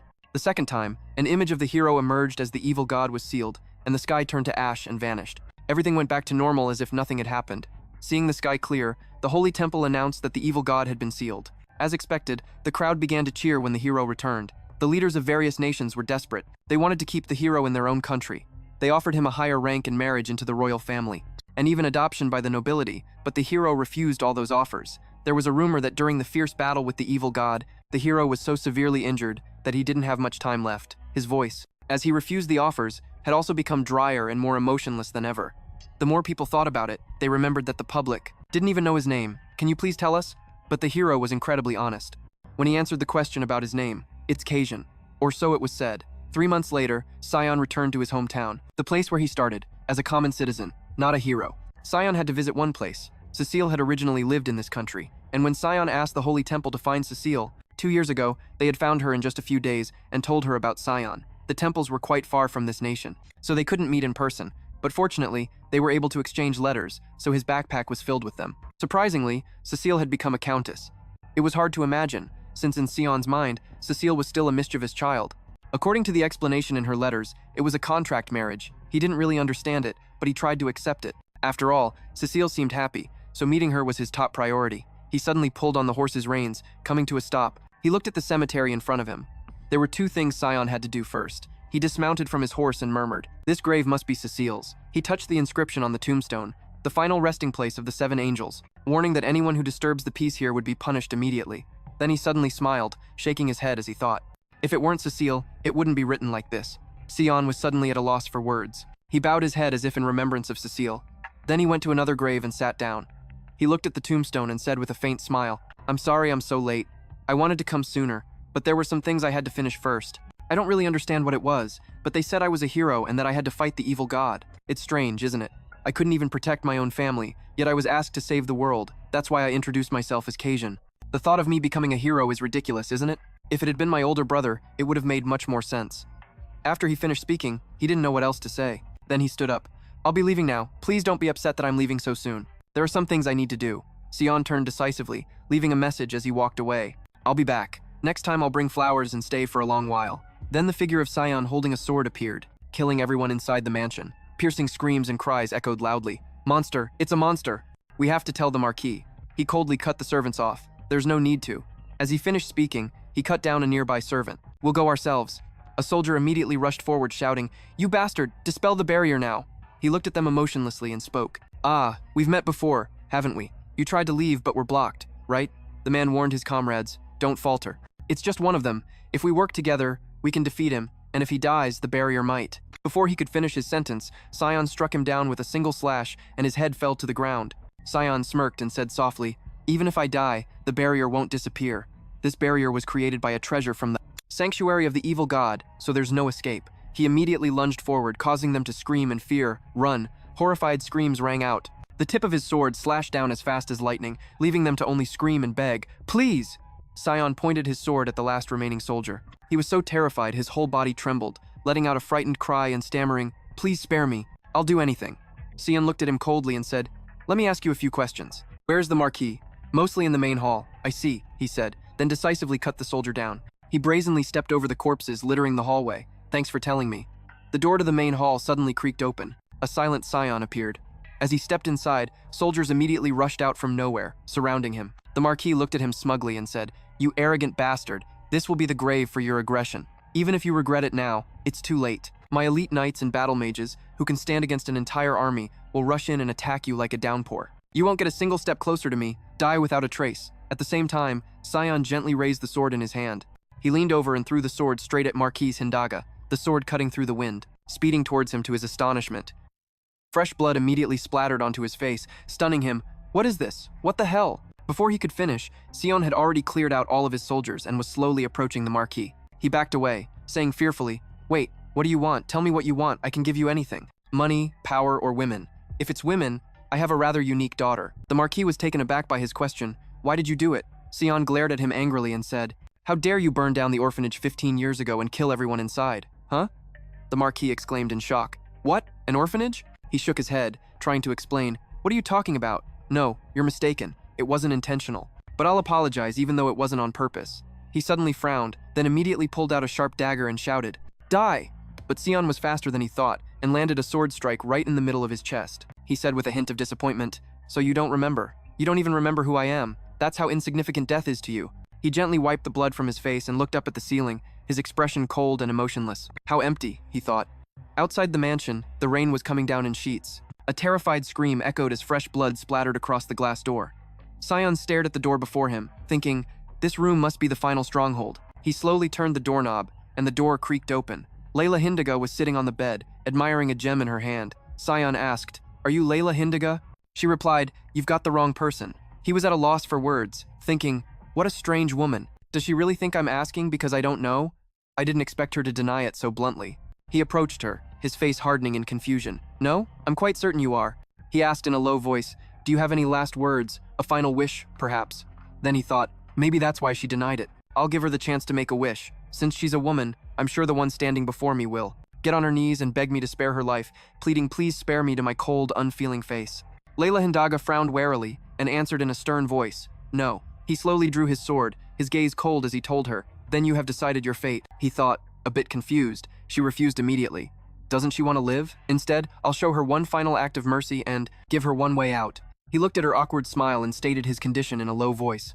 If you want to live, then drain every last drop of Hindaga blood from your body. Do that, and I will spare you. He looked at her expression, still confused. Even after saying that, she doesn't seem to care in the slightest. She spoke softly, "Then let me ask you one last question." He was slightly taken aback by her expression. He thought she looked resigned to her fate, asking her final question. Sion was stunned when she calmly asked, "If 15 years ago I had tried to stop that accident, and your death, would you forgive me now?" Sion looked at Layla Hindaga, lost in thought. Her voice cut straight to my core. "I thought no one else remembered the fire at Hindaga Castle from back then. I'm surprised this woman still remembers that old grudge. But so what? Even if she tried and failed?" He fell silent, glaring at her as he thought, "It changes nothing. I lost my family, and if the woman before me is the child of my enemy, I have no intention of sparing her, regardless of any effort she might have made." In that moment, I was thinking. Layla Hindaga suddenly flipped him off and yelled, "Hey, do you have any idea how pathetic you are? The sight of you makes me sick. Let's never meet again, you psycho bastard." The moment the words left her mouth, she popped the stone into her mouth and covered it with her hand. After those words, he watched as she suddenly swallowed something and began writhing in pain, writhing on the floor. Something felt terribly wrong. I don't know where Sion is, but my intuition was screaming at me, and the moment I touched Layla Hindaga and swung the sword, I woke up in a cramped space. 3 nights later, Sion awoke in a daze, looking around. Where am I? He was in the luggage compartment of some horse-drawn carriage. Why am I suddenly thinking of her? Where did that woman go? Why am I suddenly here? A familiar voice suddenly rang out. Is this road stretching out on its own? Or did you just forget the way? This voice put him on guard. Another voice replied fearfully, I apologize, my Lord Marquis. I will be more careful. As the words ended, Sion's eyes widened in shock. Marquis Hindaga? He wondered in confusion. What's going on? Isn't Marquis Hindaga supposed to be dead? He immediately felt all over his body, and come to think of it, my body seems to have gotten smaller, as if I've returned to when I was 10 years old, before I was revived in the temple. He stared blankly at his own body, then laughed to reassure himself. No, this can't be. This is too ridiculous. Maybe I'm just having a nightmare, or maybe it's because I've never gotten enough sleep since awakening the angel's power. What is happening? I'm so sleepy. Sion couldn't help but lean back and fall asleep again. When I woke up, the carriage had stopped in front of Hindaga Castle, and then I was locked in the dungeon again. Just like I'd experienced before, and 1 week later, I was shot to death in the forest once more. Sion woke up in a familiar bed, surrounded by a crowd of people who were continuously shouting at him. The descendant of the angel has awakened. On top of that, there was the battle with the evil god. So this wasn't a dream. He calmly said to the evil god, Let me ask you something. Was it you? Did you send me back to the past? The evil god spoke defiantly. What you're saying is absurd, you human. If you're trying to pull some kind of trick, it's useless, so just hurry up and die. He looked at it, nodded slightly, and muttered, So it wasn't you. All right, I was just suspicious. And now, he drew out his words and then shouted, I must seal you away. He rode his horse down a familiar dirt and stone road, thinking, after the second battle with the evil god, this time I didn't pass through any other countries but went straight to my final destination. He recalled her wicked face and thought, to meet the prime suspect, Layla Hindaga. Inside the castle, a servant's frantic voice rang out, Layla Hindaga is not in the castle. He furrowed his brow. What do you mean? The servant explained fearfully. It's true. Ever since she disappeared 4 years ago, none of us have heard any news from the young lady. I swear to God. The servant said before he could finish his sentence. He swung his sword in one strike. He looked at the bloody head on the ground and thought to himself, missing? No, Layla Hindaga wasn't missing at all. She must have suspected my destination and fled beforehand. Sometime later, Sion found Layla Hindaga. He said in a cold voice, So you were here, Layla Hindaga. At the same time, he mercilessly sent her to the next world. In a flash, a carriage suddenly appeared, moving down the road, and inside was a silent Sion, and the Marquise's voice rang out. Is this road stretching out on its own, or did you just forget the way? He clutched his head, struggling to think. It's happening again, just like when I was at Hindaga Castle. It's definitely because of that woman. You sent me back to the past. She left the castle, hid her identity. She knew I would show up at Hindaga Castle, and killed everyone. And the moment I killed her, I was sent back to the past. Just like the first day I stabbed her at the castle. A cheap time reversal trick. He suddenly thought of her, and seethed with anger. Does she send me back to the past every time I kill her? What? So I have to keep experiencing the death of my family, death by being pierced with an arrow, being killed by my enemies. And fighting a demon god was her plan? Does she think that with this kind of repetition, I'll just give up and forgive her? He grit his teeth, vowing to himself. Never. His eyes filled with hatred. I swear to God. No matter how many times I go through that horrible time, I will not let a single drop of Hindaga blood survive. After dealing with the demon god for the third time and heading straight to Hindaga Castle, I wasn't surprised that I couldn't find Layla Hindaga. It only strengthened the suspicion that she was truly the one who turned back time. It was confirmed. He stepped into the castle thinking, my condition isn't normal. My heart is pounding. I'm extremely tense. My heart was racing, and my anxiety was soaring, like I'd swallowed a flame. He saw the entire castle start to spin. It made him dizzy with pain. Is it because I've experienced the loss of my beloved family 1,000 times? Or is it because of the pain I endured fighting the demon god? Whatever the reason, it simply meant that I was angry. I thought things had gotten better, having reduced the Hindaga castle to ruins. I thought things would get at least a little bit better, but if this keeps up, I'll lose my mind sooner or later, he thought, then suddenly remembered Cecile, clenching his hand and trying to stand up. Get a grip. If I'm revived this time while going crazy, I'll act recklessly, without following the Marquis's orders. That could put Cecile in danger.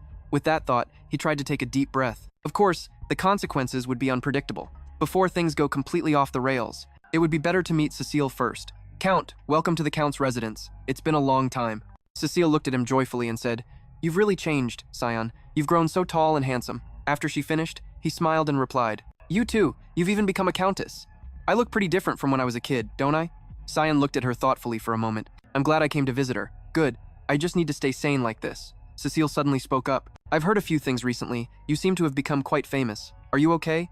Hearing that, he replied, Of course. It's a bit hard to explain in detail, but it's nothing to worry about. She hesitated a little and said, But Sion, there's something I want to ask. Is what they're saying about the Hindaga castle true? He was taken aback by her question. They say no one survived there. Not even the kitchen dog made it out. Some people said they saw you leaving the castle. Did you really kill everyone? After Sion picked up his wine glass, he nonchalantly replied no. After a moment, she said, I knew it. Strange rumors always surround famous people. As she was speaking, Sion cut in. I didn't kill the dog. There wasn't a dog in the kitchen. Hearing that, Cecile stared at him in fear. Then she suddenly yelled at him. After that, she was at a loss for words, and Sion asked, What's wrong, Cecile? You don't understand. Marquise Hindaga was our enemy 15 years ago. I know that after becoming a countess, I also looked into this, but it wasn't just Marquise Hindaga living in the castle. There were hundreds, no, even more innocent people. What do you mean, Cecile? Why would any innocent person be living in Hindaga's castle? Cecile angrily slammed the table and roared, Are you saying they were all criminals? That's ridiculous. What exactly was their crime? Despite her anger, he answered nonchalantly, Their crime is carrying the Hindaga bloodline, signing their names in his ledger, and working safely under his command. It's working for his benefit. Only criminals were there, Cecile. The entire room suddenly fell silent. Cecile covered her face in despair and sighed. Oh God. Sion reassured her. Don't worry, Cecile. You won't be punished. What? They say that for those who receive God's punishment, their limbs will be torn apart. They'll suffer excruciating pain, and I might not even get to see my family in heaven. But in the end, after flipping through every page of the scriptures, there was no record of this punishment. If there is a price to pay for this power of vengeance, I am willing to bear it alone. After all, I've had my limbs torn apart many times fighting the evil God, so you really don't need to worry. What are you talking about? Do you really think I'm afraid of receiving God's punishment? That punishment doesn't matter right now. So many people are dead. He looked at her, at a loss for words, not knowing what he should say, and could only offer a faint smile. Cecile said disappointedly, You don't feel a single shred of remorse. You don't just feel no guilt. You don't even care who it was you killed? He froze, unable to believe what he was hearing, after hearing what Cecile said. You're insane. Seeing the look in his eyes, Cecile realized she'd gone too far and clamped her hand over her mouth. She quickly explained, I didn't mean to criticize you, Sion. No, I understand now. So that's how it is. Then, Sion smiled brightly. You're right. Thank you, Cecile. She asked, bewildered. Huh? I mean, I'm glad I got to see you again. What are you talking about? I have something I need to do. I'll be leaving now. You don't have to see me out. She quickly called out to him. Sion. Sion cut her off. Oh, right. Let me tell you one thing. If we happen to run into each other again, call me Cajun. That is the name of the hero who sealed the evil god. Finishing his sentence, he immediately turned to leave, leaving Cecile to desperately call out, Sion. Later, Sion stood before a door at the residence, deep in thought, thanks to Cecile. I have nothing to worry about now. I was worried I was going insane. If I'm already insane, what is there to worry about? Or am I just getting progressively crazier? I wonder if there's a way to measure madness. In that case, I don't want to go too far. As he thought this, he peeked into the room, where a man was beating Layla Hindaga, making her clutch her head and scream in terror. She watched helplessly as the man grabbed her hair. Suddenly, she noticed a sound from the door. The man, annoyed by the disturbance, snapped, Who is it? Who dares to knock on my bedroom door unannounced? Sion advanced and immediately stabbed him in the gut. He said coldly, I don't need permission. The man writhed in agony and screamed, Guards! Seize this bastard now! Before he could even finish his sentence, he sent the man to hell, right before her astonished eyes. Seeing him collapse on the bed made her shrink back in fear. Sion slowly observed her and thought to himself, This woman. He frowned slightly, so in this life she was being abused by her husband. He only hit her in places that couldn't be seen. His gaze moved to the bruise on her shoulder. She must have been enduring this for a very long time. Did I let him off too easily? He should have been tortured bit by bit. Wait a minute. He gritted his teeth, closing his eyes in confusion as he wondered. But I had a reason to kill him, so why am I thinking like this? Could it be because of Cecile? My memories of this woman are overlapping with my memories of Cecile. That's why I'm disgusted seeing her being beaten. There can be no other reason. He slowly raised the sword in his hand, unable to think any further. Layla Hindaga looked at him in terror, pressing her lips tightly together. His sword immediately swung towards her, making her let out a helpless sigh and say, This is insane. Then, in her mind, she blamed her father. What kind of person is my father anyway? Does he even know how to clean up blood? Doesn't he know they'll let me live if I clean the blood in the Hindaga mansion? Dying like this is so exhausting. She remembered being captured, a cruel voice saying, You act like you're in so much pain? Go to the southern villa and recover. He turned back time once again. When he went to find her, a servant told him, Lady Layla Hindaga, the Marquis Hindaga ordered her to live in the south. She is not. Here. With his face covered in blood, he coldly told himself, Layla Hindaga, I will never give up. Whether it's in a villa or in hell, I will kill you over and over again until you give up on turning back time. In a room flooded with light, he once again stood before her, sword in hand. He immediately raised his sword with determination and lost her chance to live. Layla Hindaga just looked at him, smiled, and gave him the middle finger. The sword swung down, the clock of time instantly reversed, and her childhood voice rang out. Father, what is that? Do people usually look like that? They're so different from us, I don't even know if that's a person. She looked at him and said, This? He frowned in anger. It's none of your business. Keep those thoughts to yourself. She asked him again, Hey, are you all right? He coldly brushed her hand away, glaring at her even while tied up in the dungeon. The Marquis's voice suddenly echoed, "Punish them continuously. Do not stop until they recognize their sins." He listened with a cold face as the man said, "That is a true Hindaga." Later, Layla Hindaga held out some medicine and said resentfully, "How rude. You'd probably become a hero someday if you weren't so busy trying to kill me. I might have even become one of the people who admire you, but that thought is useless now." He looked at his arm and sighed helplessly to himself. Then he noticed her small feet as she was about to leave. He suddenly grabbed her foot. After that, Layla Hindaga looked at him and said quietly, "Hey, hello, just in case you're getting the wrong idea. I'm not going to do anything to hurt you." He frowned in confusion. What is she talking about? She continued casually, "It's just a little medicine, see?" He suddenly yelled, "Why do you always do such useless things?" Then he silently wondered, why would she give me medicine? Is she begging for her life? Is this truly sincere? Doesn't she know what he's been through? She screamed helplessly, "Let go!" But he paid no mind, still lost in confusion. From a Hindaga of all people. Layla Hindaga yelled in frustration, "I said let me go." Sion stared blankly at her reaction, then finally released her leg. She immediately turned and ran, leaving him to bow his head in helpless thought. This is wrong. Whether she's a countess like Cecile or a woman brutally beaten by her husband, in the end, she's still the daughter of his enemy. The only emotion he should feel when seeing her is anger, hatred, and hostility. That's all he should have felt. But when he was about to be struck by an arrow again, she suddenly took the arrow for him, leaving him dumbfounded. Is this woman really insane? A strange light suddenly appeared, and Sion saw himself as a child again, the Marquis's familiar voice ringing out, "Did this road get longer on its own, or did you forget the way?" The servant fearfully replied, "My apologies, my Lord Marquis. I will be more careful." Hearing that, he laughed in spite of himself. So now who saved who? And from which arrow? He replayed the moments he met her, deep in thought. She saved him? Does she even know how many people he's killed? Has she really gone mad? Does she want to live so badly that she'd protect her own murderer and take an arrow for him? He angrily raked his hands through his hair, completely baffled. It doesn't matter. She must have planned this to gain his sympathy and survive this ordeal. He couldn't believe she actually took an arrow for him. Wait, what? He remembered that moment she took the arrow for him, Layla Hindaga. In that instant, she had smiled. In the mansion, when he was captured by the Marquis again, he had thought, "Now I understand.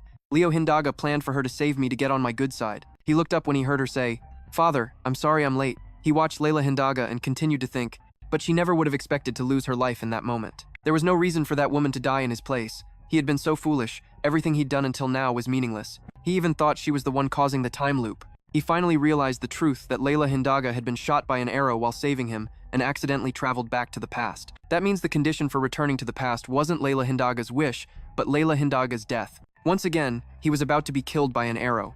He closed his eyes and thought, to delve deeper into this phenomenon, the temple's power would be very useful. When I wake up at the temple at age 18 again, I will ask them to lend me their power. But first, to make sure she doesn't return to the past again, I must protect Layla Hindaga from death. He immediately reached out and pulled her into his embrace. He held her protectively, and as the arrow plunged into him, he remained resolute. So Layla Hindaga must live until I return without failing. Saren's adoptive mother suddenly appeared, speaking with concern. "Where does it hurt? Why are you bleeding like this, Mom? Are you okay?" Sion's mother reached out to touch him, when suddenly a flame appeared and engulfed her entire body. It made him scream, "Ah, no way!" Sion jolted awake, letting out a terrified, tearless scream, and as he fell, he realized, it was a dream. Then he slowly turned over, suddenly reaching for the towel on the table and clenching it tightly in his hand. "Mom, this nightmare will never end." In the brightly lit room, Sion sat up on the bed, lost in thought. "This is a huge problem. I should have died after being hit by that arrow. I'd rather die once and wake up at the shrine. That would be easier than living in this indefinite period of time, in this weak 10-year-old body. With Cecily not yet a countess, she's in an even more dangerous position. Now everything is just a mess. Layla Hindaga. You only do useless things." Even so, Layla Hindaga immediately appeared, smiling and cheerfully asking, "How's your wound? Does it hurt a lot? Are you uncomfortable anywhere? Let's get you some breakfast. If you have trouble moving, I'll help you." He looked at her and thought, how annoying. "I almost forgot. Thank you. Thank you for saving me back in the forest." He shook his head and said, "I didn't do that, but I wasn't hurt because you blocked it for me." "I did no such thing?" she asked, looking completely clueless. "So it was all just a coincidence?" But thank you very much anyway. After all, you can't change the fact that I avoided getting hit by the arrow thanks to you." Hearing that, he thought to himself, so childish. Am I really arguing like a 10-year-old? She suddenly raised her voice. "You are my savior. So from now on, you will receive the treatment you deserve." He shook his head and muttered to himself, "So you've given up on trying to kill me and are trying to get on my good side instead?" Then he frowned slightly. Why is she acting so weird? She looked confused. Layla Hindaga asked again. "What did you say?" He shook his head and replied, "Forget it." He looked at her smiling foolishly at him and thought to himself, being this submissive to someone who tried to kill you multiple times just to survive? I'm a little curious, but it's better not to ask. There's no need to let her know I'm from the past. She's the type of person who would block an arrow for me. Who knows what reckless thing she'll do next? She suddenly asked. Come to think of it, we don't know each other's names, do we? But he was thinking, I have to stay as far away as possible to keep Cecile safe. Seeing that he didn't answer, she calmly continued. My name is Layla Hindaga. When others are around, people usually call me Lady Layla Hindaga. What's your name? You don't want to tell me? Then I'll just call you whatever I want. I had a bunny doll that I adored when I was little, and that bunny's name was Cajun. As she finished, he flinched involuntarily. What? She said nonchalantly, causing his face to darken as he stared at her. How dare you use that name? How dare you use the name of someone who was murdered, huh? How closely related are you to him? Hearing that, she immediately clamped her mouth shut. Sion said nothing, just scratching his head and telling himself, crap, I almost forgot. I shouldn't overreact to something so small. The only reason she would use that name is probably because I used it in my past life. If she knows me by that name, he said suddenly, you asked for my name, right? It's Sion. Sion, you nodded, right? So can I call you by that name? Fine, he thought grimly. Judging by the way she keeps bringing up being my life-saving benefactor, she probably doesn't want to die anytime soon. Seeing other people use the name Sion was unbearable, so I'd rather she just use Sion. Suddenly, Layla Hindaga beamed with a radiant smile. Thank you for telling me your name. Next she'll be thanking me for letting her breathe.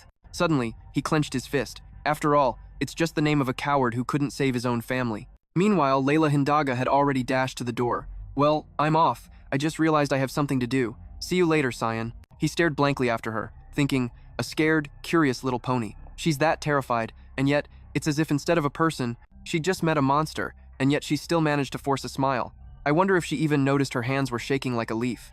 Why am I thinking like this? Goodbye, get lost, you annoying thoughts. Just disappear already. Then Sion got out of bed, went to open a drawer, and took out his adoptive mother's handkerchief, silently calling out to her and the others. I'm so sorry. It's so discouraging, isn't it? It's infuriating to see someone who should have died come back to life time and time again. But don't worry, I will figure out why time is rewinding and find a way to end it. I will make sure that those who deserve to die will never be revived again. I can't wait to see you all again. This is such a disgrace. At that moment, the butler spoke. Lady Layla Hindaga, regarding the trespassing incident and the accident with the slave during the hunt, the Marquis has decreed a suitable punishment. First, your allowance will be reduced by 1/10 for 3 months. Second, you are forbidden from leaving the Marquis's estate for 1 month. Third, for 1 week, you will only be allowed 1 meal per day. She glared at him, thinking resentfully. How despicable to cut back on someone's food. Fine, it could have been worse, like a whipping or something. I guess I got lucky. He continued to speak. And furthermore, this punishment will be shared with that orphan slave, especially the 1 meal per day portion. The two of you will share that single meal. Hearing that, she screamed internally. Are you insane? We're both growing kids. Layla Hindaga cursed under her breath while carrying the plate of food. You absolute monster. You filthy scum. You piece of garbage. The old man is testing to see how far I'll defend him. That's definitely it. He must think I'll be selfish and eat everything myself, leaving that kid to starve to death. Who do they think I am, as if they can control me? She brought the food and set it on the table in Sion's bedroom. This devilish punishment will only last for 2 more days at most. I'm so hungry it's hard to even walk properly. For the remaining 2 days, I'll just get someone to sneak me some food. Suddenly, she noticed a piece of paper on the floor and reached for it. What's this? Did Sion throw this out? Before she could pick it up, Sion appeared and asked, What are you doing? Oh, there's just some trash on the floor. Don't touch the desk drawers, especially the top one. She smiled nonchalantly. Okay, got it. I can tell a servant if you want. She dashed towards the door. Well, go ahead and eat. I'm leaving now. She turned away at once, her mind racing with curiosity. Don't open the top drawer of the nightstand. Ah, what could he be hiding so carefully? She secretly glanced at the wooden cabinet, terribly curious, imagining Sion's angry face. Better not. I should just leave. There's no need to stir up trouble and get myself into a mess right now. Besides, Layla Hindaga looked at the crumpled paper in her hand, her face tensing. I have to check this thing first. She observed the paper for a moment and came to a conclusion. This crumpled thing looks like a piece of trash. There must be a reason it was balled up like this. Layla Hindaga remembered Sion being moved to a room closer to hers 4 days ago. It had now been 2 days since he moved into the room near her bedroom. He just sat there with a blank expression, remaining indifferent no matter what kind of face she made. Therefore, she resolved to come up with a plan to teach Sion. Layla Hindaga had concocted a perfect plan, even playing out the entire scene in her head. The plan to teach him how to write while she was cutting her steak. It was a simple plan. I'll teach that gloomy guy and become his teacher. It's gotta be harder for him when the target he needs to kill is his own teacher, not a friend or the enemy's daughter. But Sion shattered her wild fantasy with a single phrase, I don't need it. Layla Hindaga was suddenly at a loss. She tried to persuade him. Oh, come on, Sion, just listen to me. She thought he didn't want to learn, so she tried to encourage him. If you know how to read and write, you can do so many things. But Sion grabbed her hand. He traced a few characters onto Layla Hindaga's palm. She was surprised, sounding out what he had just written in her mind. Layla Hindaga Hindaga. He knows how to write? Commoners aren't usually literate. After he finished, Sion released her hand and asked impassively, "Is that good enough?" Layla Hindaga, still in a daze, stammered, yeah, you can write, and your handwriting is actually gorgeous." She crossed her arms, lost in thought. She had given him paper and a pen to keep him busy, but the fact Sion was literate was making her miserable. Layla Hindaga held the paper, her expression gloomy. How short-sighted of me. What if he wrote something on here cursing my father? And what would happen if a servant found another sample of it while cleaning? In Layla Hindaga's imagination, that alone would be enough to have Sion dragged away. At that thought, she screamed internally, "Damn it, a total catastrophe." A worried look flashed across her face as she wondered if Sion had any idea how hard she was trying to keep him alive. She was going hungry, and desperately trying to keep her father from seeing him in a bad light. To ensure Sion was well fed, she had been sharing her own meals with him, even though she was being punished too. Isn't it weird that he only gets one meal a day? My own face is getting more gaunt by the day. He could ask me why, but he just eats his food in silence. Layla Hindaga leaned against a tree trunk, her stomach growling. She thought wearily, I really want to just tell him, but that would be so pathetic. It's better to wait until this punishment is over to talk to him properly. At a time like this, she couldn't afford to let her guard down. Layla Hindaga's expression grew serious as she made a silent resolve. Time to check this paper. I can't rest now. I feel like I'll collapse if I do. On the other hand, she was well aware that suddenly fainting would cause a huge problem for both of them. If I actually collapse and someone misunderstands this paper, we'll both be in huge trouble. She pictured herself lying sprawled on the ground. Meanwhile, the servants were gossiping, saying that if the young lady woke up, the Marquis would kill someone on the spot. Layla Hindaga nervously clutched the paper in her hand, thinking to herself that she could check Sion's drawer tonight, but it would be a huge problem if there was a similar piece of paper inside. Before unfolding it, she spoke aloud one more time to make sure, to see if anyone was around. "Hello, is anyone there? No one's here, right?" She even childishly threatened that if they didn't show themselves in 5 seconds, they'd go bald. The only reply was silence and the rustling of the wind. After a moment, when still no one appeared, Layla Hindaga decided to unfold the paper. I guess no one's really here, she thought, though she still felt uneasy. But what if it wasn't about her father, but about her? A flash of disappointment crossed her face. That would probably be better, just a little hurtful is all. As the paper was fully unfolded, Layla Hindaga was suddenly surprised. Huh? This isn't a curse, it's a pencil drawing of a house. A simple, small, and peaceful one. Her hand gently smoothed over the paper. The drawing was truly meticulous down to the last detail, showing just how talented its artist was. Layla Hindaga folded the paper back up and said with a smile, "Well, what a relief. If it's just a drawing like this and not a curse, or some offensive words, then anyone who sees it won't pay it any mind. I don't have to burn it after all." With that, she turned to put the paper back, figuring there was no need to check the drawer since they were probably all the same anyway. Just some random doodle or something, I guess. What a relief. The wind blew through Layla Hindaga's hair, but her heart felt heavy. But why do I feel so conflicted? I'm not actually happy about this. Layla Hindaga tried to imagine the house that Sion had drawn. It would be a place filled with the laughter of children, and he himself would be right there playing along with them. The house Sion drew looked so peaceful, you could almost smell delicious soup cooking inside. Would Sion run inside with an excited look on his face?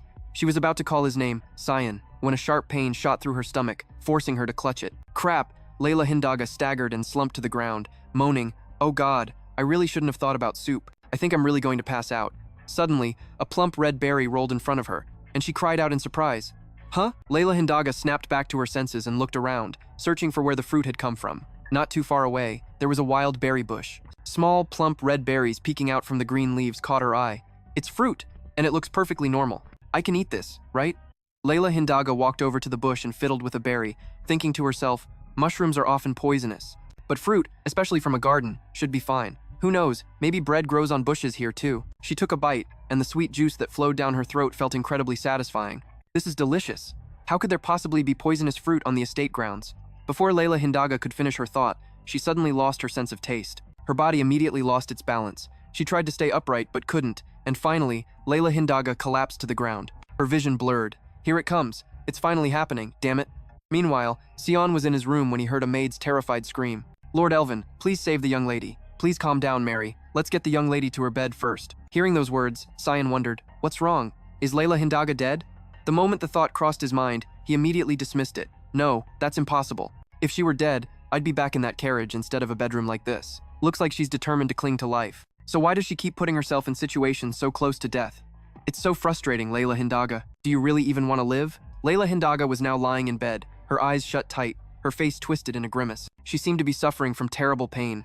Mary looked at her with concern and asked, "My lady, oh heavens, what should we do?" Sion approached the bedside and watched her lie there in pain, thinking, I need to check on her condition. It's as if she's about to die. Seeing him, Elvin asked, "Who's this?" Mary immediately replied. "Ah, that boy. He is the young lady's slave." He asked in surprise. "A slave?" Mary nodded and explained.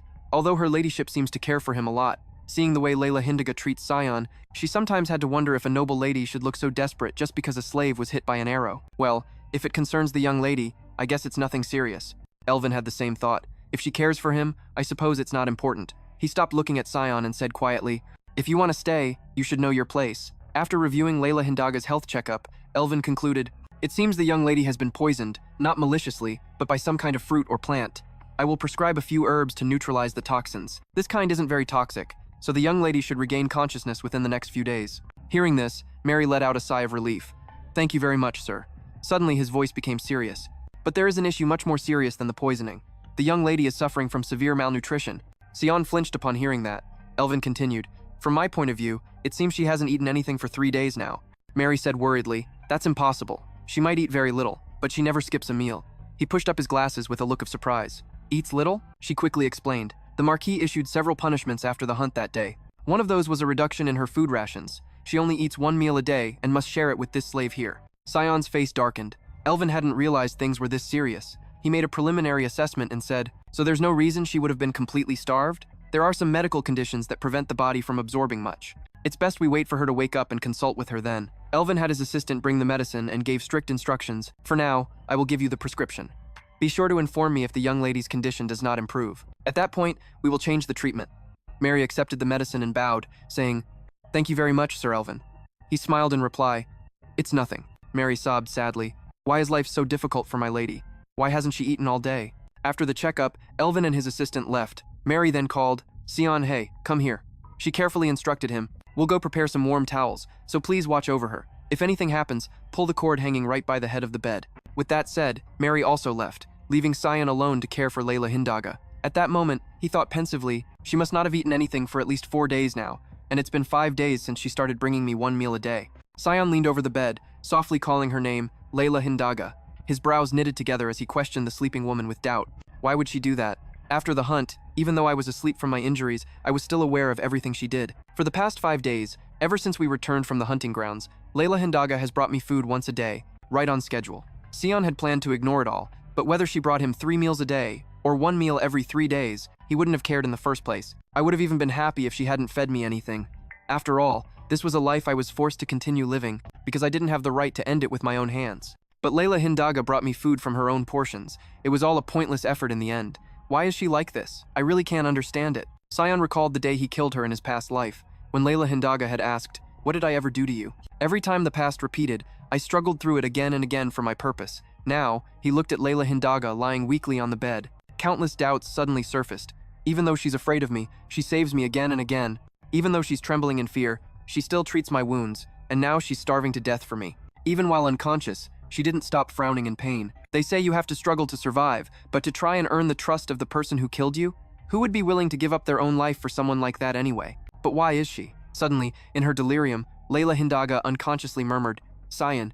Although she had regained consciousness, her mind was still hazy, unable to tell if this was reality or a dream. She asked weakly, "Why are you in this room?" After Sion silently backed away, Layla Hindaga quietly continued, "Is this a dream?" She struggled to speak. "I ate some kind of fruit and passed out. Did someone save me? I'm so grateful. But if this is my room, then Sion shouldn't be here. Ah, this must be a dream." As Sion stood in her room, he watched her quietly, thinking, this is not normal. Her consciousness was fading again. Remembering what Mary had told him earlier, Sion decided to pull the cord, thinking he should at least notify someone. They had told him earlier to pull this cord if anything happened. Just as he was about to grab the cord, Sion paused. Wait a minute. He suddenly became suspicious. But why? Why has no one been here this whole time? Sion scanned the room. Just as he thought, no one other than him and her had come in. This made him wonder. It had been a while since Layla Hindaga collapsed and was brought here, and the doctor had already come and gone, so the news must have already spread. Not a single one of her siblings, let alone the Marquis and Marchioness, had come.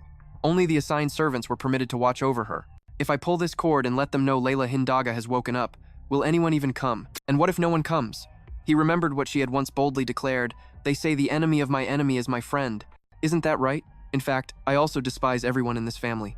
It meant that even if they cast her aside, there would be no consequences. Only now did Sion understand the meaning behind her words. So that's what she wanted to say. He hesitated for a moment, then clenched his fists to steady himself. No, I shouldn't think about it. No matter how terrible her situation becomes, it has nothing to do with me. As long as she carries the blood of a Hindaga, he steeled himself as he looked at her gaunt face. She's the last one I have to kill, so it doesn't matter how she's treated in this castle. That's not it at all. Suddenly, Layla Hindaga spoke, looking at him with a dreamy expression. Hey, why are you appearing in my dream? Sion thought in surprise. A dream? Layla Hindaga squeezed her eyes shut. Her voice was filled with disgust. This is horrible. A nightmare. I wish I was already awake. In the dream, she was amicably raising her middle finger, muttering, you idiot, take this. Sion was suddenly speechless. He sighed and looked at her, thinking, so that's what she wants to say, even in her dreams. Yeah, if it were me, I would have screamed in his face and strangled him to death. Layla Hindaga then asked, do you feel guilty? Sion's entire body trembled. She continued to whisper, your family is dead. Do you regret being alive? A surge of rage washed over him as he gripped the bedsheets, hissing. What did you just say? Layla Hindaga, still half asleep, stared at Sion and wondered to herself, is it because this is a dream? I'm talking so much, which isn't like me at all. She pushed off of his body, using her strength to sit up, unconsciously thinking, even though this is just a dream, it's still so scary. But what can I even do? If this were real, I would have given up by now, but this is just a dream. So why should I be afraid in here? I made a promise to my sister, Sion asked, surprised. What? He looked at her and muttered softly, just ignore it. The moment he said it, Sion was stunned. What am I doing? Reacting to the nonsense she's muttering in her sleep. I should stop this. It's time to leave. There must be someone outside. No matter how she's treated, she's still a Hindaga, so they won't just leave her like this. I shouldn't have come here in the first place. If Layla Hindaga dies, it will all be over. Suddenly, she spoke. I promised to live until I'm 90 years old because she asked me to. That was the day everyone had to go far away. I knew they might not come back, so I wanted to go with them, but I couldn't. Because she told me I had to stay. Everyone left, and only I survived. Layla Hindaga remembered the moment she asked, did I do something wrong? No, you did nothing wrong. My precious sister, she wouldn't want me to do anything wrong, because she told me to stay. I don't want to go against my sister's wish, so you didn't do anything wrong either. It's not your fault. Sion, you didn't do anything wrong.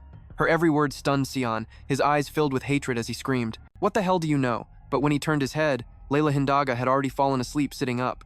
He clenched his fists, thinking, how could she know? Then, she cheerfully muttered, finally, I finally get to eat. Turns out being unconscious for 2 days was actually a good thing. The punishment ended the moment I woke up. Now I can eat 3 meals a day, right? I'm so happy, so happy. It's a little bland, but I'm still so happy. Suddenly she turned and asked, Mary, by the way, where is Saint? Mary said in surprise. Saint? She quickly explained, the boy in the room next to mine, his name is Saint. Mary asked, confused. Why do you ask, my lady? Layla Hindaga continued, did you bring him breakfast? She hesitated for a moment, then replied, if he's hungry, he'll just come to the dining hall himself or ask someone to bring it to him. Layla Hindaga looked completely shocked. So no one checks on him at all? Mary replied, yes. With that, she dashed off, shouting, I'm going to go check on Saint. The maid behind her called out loudly, my lady. Layla Hindaga rushed to Saint's room. She gently pushed the door open and saw him sleeping on the bed. His face was more gaunt than before, she thought. He looks even thinner than usual right now. I bet he hasn't eaten anything. She called out softly, Sion. He immediately sat up, replying grumpily, what? Layla Hindaga asked carefully, do you want to eat breakfast? Sion refused immediately. No, you. Suddenly she stopped, thinking to herself, don't you want to live? The only reason you're still alive is because I happened to save you, which turned into me forcing you to live. Sion was silent for a long time. His lips parted as if he wanted to say something to her. Layla Hindaga unconsciously spoke her thoughts aloud. Do you want to go get some breakfast? She forced a smile. I couldn't go to the dining hall until yesterday, because my circumstances didn't allow it, but I can go from now on. Layla Hindaga thought to herself, just as I thought, I can't ask him that. Sion thought for a moment, then decided to get up, saying coolly, as you wish. She didn't expect him to agree. Layla Hindaga was speechless with surprise. Seeing her standing there stunned, Sion reminded her in a low voice, what are you doing? Didn't you say we were going to the dining hall? She smiled and exclaimed, ah, all right. After that, the two of them went to the dining hall, and Sion sat across from her. Both of them were silent, not saying a word. Layla Hindaga thought sadly, was I mistaken about Sion earlier? Seeing Sion acting normally, cutting his food so smoothly, she couldn't help but have her doubts. When he was in bed, I really thought he wasn't feeling well. He didn't even call for a servant. I'm sure he's just not used to it. His face was as expressionless as always, she often wondered. But what if all of this is because he doesn't want to live anymore? Then what am I supposed to do? The reason I wanted to save Sion, give him a comfortable bed, and take care of him, was only to save myself, and she hoped that very plan would paint a different future for both of them. That's also why I always wanted Sion to feel grateful to me. Even if it's just a little, I hoped that gratitude would pile up more and more. Layla Hindaga hoped she could win Sion over and make him change. And eventually, that gratitude would turn into affection, so when he returns to this castle, I hope he'll at least spare my life. But would that scenario play out as she hoped, or would they both end up at a dead end again? But if he didn't want to live from the very beginning, then there's nothing I can do. As she thought about this, her mood suddenly sank for a moment. Layla Hindaga snapped out of it and shyly asked if he was done eating. Sion answered nonchalantly, yes. How was it? Was it good? He replied indifferently, it was fine. Do you want more? A dessert, perhaps? If it were any other time, Layla Hindaga thought to herself, was he reacting like this because he just didn't care about anything anymore? He's given up on everything, with no reason left to be annoyed or angry with me, and no matter how you look at it, it didn't seem like he was doing it out of any affection for me either. After Sion stood up, she asked awkwardly, hey, are you going back to your room? He gave a slight nod. Layla Hindaga suddenly became tense. I really want to have a proper conversation with Sion. Seeing how resolute he was, she had no choice but to go along with it, feeling a sense of regret. But now I don't know if I should even be happy about this situation anymore.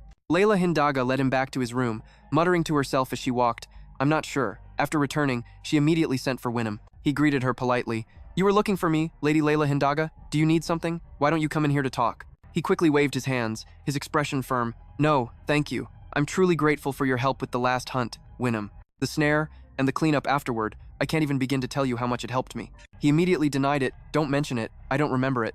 Winham shot a glare in Layla Hindaga's direction. She let out a chuckle. Look how cautious he is. Well, Winham must have worked closely with my father. He probably knows best what would have happened that day if things had gone wrong, she said bluntly. In case you're wondering, I didn't call you here today to ask for help like last time. I called you because I need some advice. Really? You're not just saying that to lure me into the room and ask for something else, are you? Layla Hindaga said, I swear, I'm not. He cut her off. Layla Hindaga said again. It's actually a simple matter, but I thought it would be best to ask for your opinion, since you're the smartest and most capable person in this castle, after all. Were you planning on adding a few more compliments? He asked as he stepped into the room, his face beaming with pride. All right then, tell me what this problem is that requires advice from the great Winham. The smartest and most capable person in this castle? Layla Hindaga pouted to herself. He must be the type who's easily swayed. She quickly scooted away and replied in a low voice. Well, you see, first, please sit down. Winham asked in surprise. Are you hesitating about what you're about to say? Layla Hindaga's expression suddenly turned serious. It's just, how do you make a person want to live? This was the strangest question Winham had ever heard, and he was stunned. What?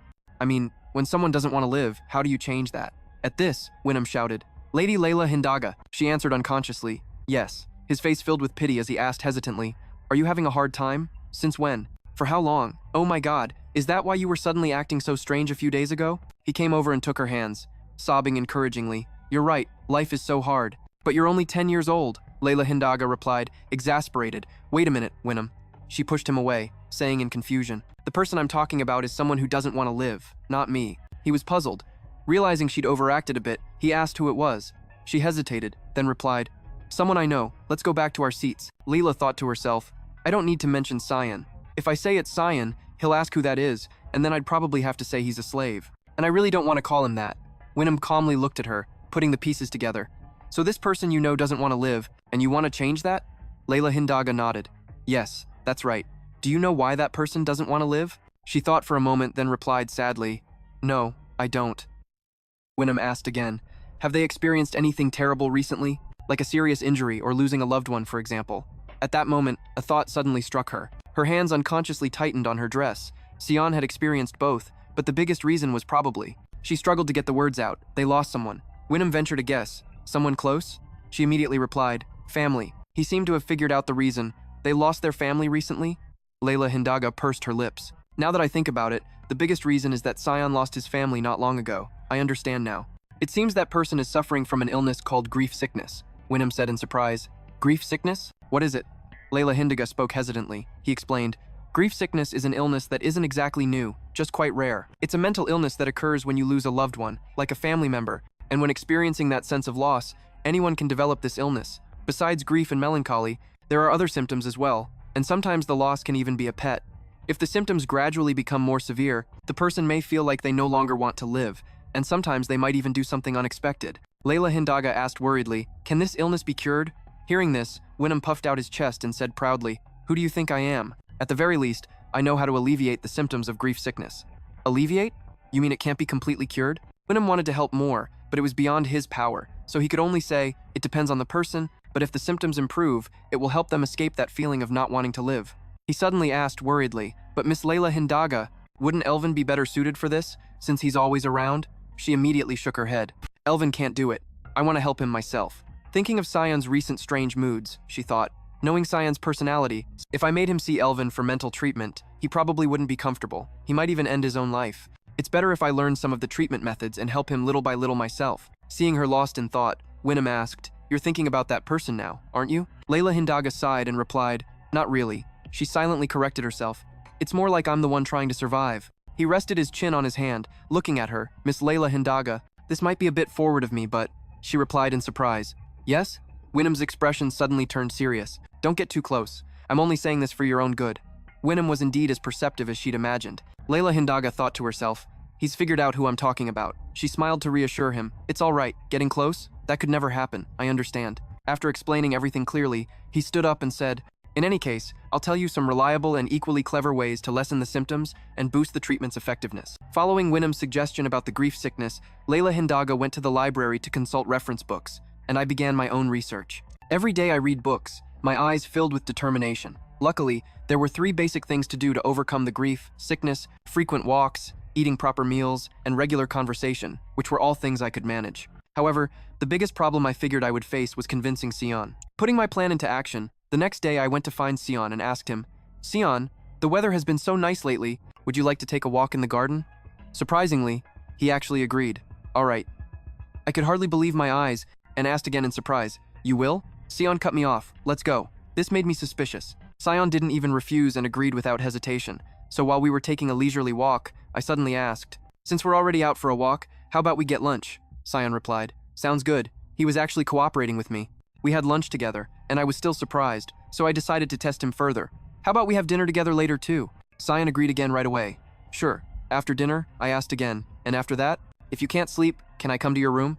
Sion replied with his usual lack of expression, "Do as you like." Just as planned, I spent almost all my time every day and afternoon treating his grief sickness. Sion and I walked in the gardens, we had lunch and dinner together, and finally, when the moon rose at night, I would visit Sion to talk about the day. I was putting 200% of my energy into this plan. Then, after keeping this up for about 2 weeks, I had a harsh realization that I looked more like the patient than he did, and I felt like I was going to die. I pinched my cheeks, looking at my own haggard face in the mirror, and wondered, maybe I should take a little break? I thought dejectedly. The schedule wasn't really that intense, but having to spend most of my time next to the man who once killed me was still a huge strain. The problem was having to be with Sion constantly. Having him around all the time made my head throb and my chest feel like it was being stabbed, and my mouth felt dry and coarse during meals. I was just making small adjustments, but his presence has been torturing me this whole time. More than anything, just being in the same space with him felt like I was suffocating. He used to tell me to leave after a short time, but he doesn't do that anymore. I don't know if this means his condition is improving or getting even worse. Time flew by, and soon it was time to see Sion again. I groaned. Ugh, it's almost time for our walk. Thinking about my own life, I forced myself to stand up. Well, a walk is still better than dying. My eyes filled with resolve as I shouted, "Let's go! It's time to cure this grief sickness!" But my determination was short-lived, and my body went limp again. I told myself, first, I'll drink some cold water. I didn't call for a servant but poured it myself. Cold water is the best for clearing your head. Feeling more cheerful, she started practicing her most natural smile. Okay, before I meet Sion, I should relax my facial muscles a bit. Suddenly, a voice came from behind. Huh? Who is this? Isn't that Layla Hindaga, the disgrace of the family? Layla Hindaga immediately shot up her middle finger and turned to retort. Hello, Thomas Hindaga. He immediately blew up. It's Tommy Hindaga, not Thomas. Oh, I see. I didn't know that. Seeing her being so dismissive, Tommy Hindaga was speechless with anger, but then he suddenly sneered and started spouting nasty words. I heard you've gotten stupid, but I never thought it was this bad. You can't even remember someone's name right. Shouldn't you have Elvin check you out? Layla Hindaga turned and coldly walked away. I was leaving anyway, but seeing something I shouldn't have is hurting my eyes, so I'm going now. Ugh, there are so many annoying people who love to start trouble these days. It's probably because they couldn't stand that father looked on me so favorably that day, but at least I still saved Sion. As a reward for that, she remembered sacrificing so much to save Sion, and was ultimately lucky enough to save his life. After that, everyone in the house started paying attention to me. That's probably why they call me stupid. Tommy Hindaga's voice suddenly rang out. Are you going to see that mute again, Layla Hindaga? Layla Hindaga turned back with a confused look, as Tommy Hindaga went on about the rumors spreading everywhere, that you've been keeping a mute slave by your side lately, in the dining room, at fundraisers, in the garden. There's nowhere you don't take him, right? So where are you headed today? Tommy Hindaga thought gleefully. Good, she's reacting. On the contrary, Layla Hindaga's expression remained calm. She wondered to herself, mute? Why mute? Sion actually speaks quite well. He may not talk much, but his voice is so captivating that it's hard to ignore. No, or rather, it's a very gentle voice. Seeing Layla Hindaga remain silent for a long moment, Tommy Hindaga pressed his advantage. No response? You must be going somewhere secret, then? It must be boring playing with a mute. How interesting. I bet he doesn't even know how to scream. If you ask, I could teach him. Layla Hindaga immediately cut him off. It's not boring. His face is amazing. Tommy Hindaga was stunned for a moment. What? Layla Hindaga continued bashfully. His face is so handsome that just looking at it makes me happy. I feel full even without eating. And just a short walk makes time fly by, all thanks to his handsome face. But you, on the other hand, for a moment, all she saw was an ugly Tommy Hindaga. Layla Hindaga's voice was laced with venom. You're just boring. That single blow was enough to make Tommy Hindaga crumble. He stammered in embarrassment. You, what are you doing? Stop it right now. Next time I won't let you get away. She waved her hand and walked away with the calm of a victor, thinking to herself. If you feel so wronged, then just be handsome. By the way, the rumor that Sion is mute is no problem for me. I was worried about what might happen if he talked to other people the way he talks to me. If people think he's mute, then no one will talk to him, right? But how would Sion feel about this? That night, Sion said nonchalantly, It's fine. She frowned and confirmed again. Really? Are you sure that's okay? It might be uncomfortable if you only use gestures or nod in front of others. Sion responded to her with silence. Layla Hindaga suddenly said, No, it's fine, Sion. From now on, you will not use your voice in front of other people anymore. Of course, I will also do my best to avoid those kinds of situations. Sion just replied, She seemed a bit let down. I prepared so many reasons, but he didn't ask anything at all. This request was sure to make him curious about the reason. She looked at Sion, wondering to herself, Sion, just how willing are you to say, I understand for me? If I asked you not to kill me, would you give me the same answer? She stood up and said her goodbyes. Well then, I'll be going now. Sleep well, Sion. She opened the door, stepped out, and walked a little way from the room. Layla Hindaga glanced back, thinking to herself, You wouldn't answer that question with I understand. But that's all right. We still have a long way to go.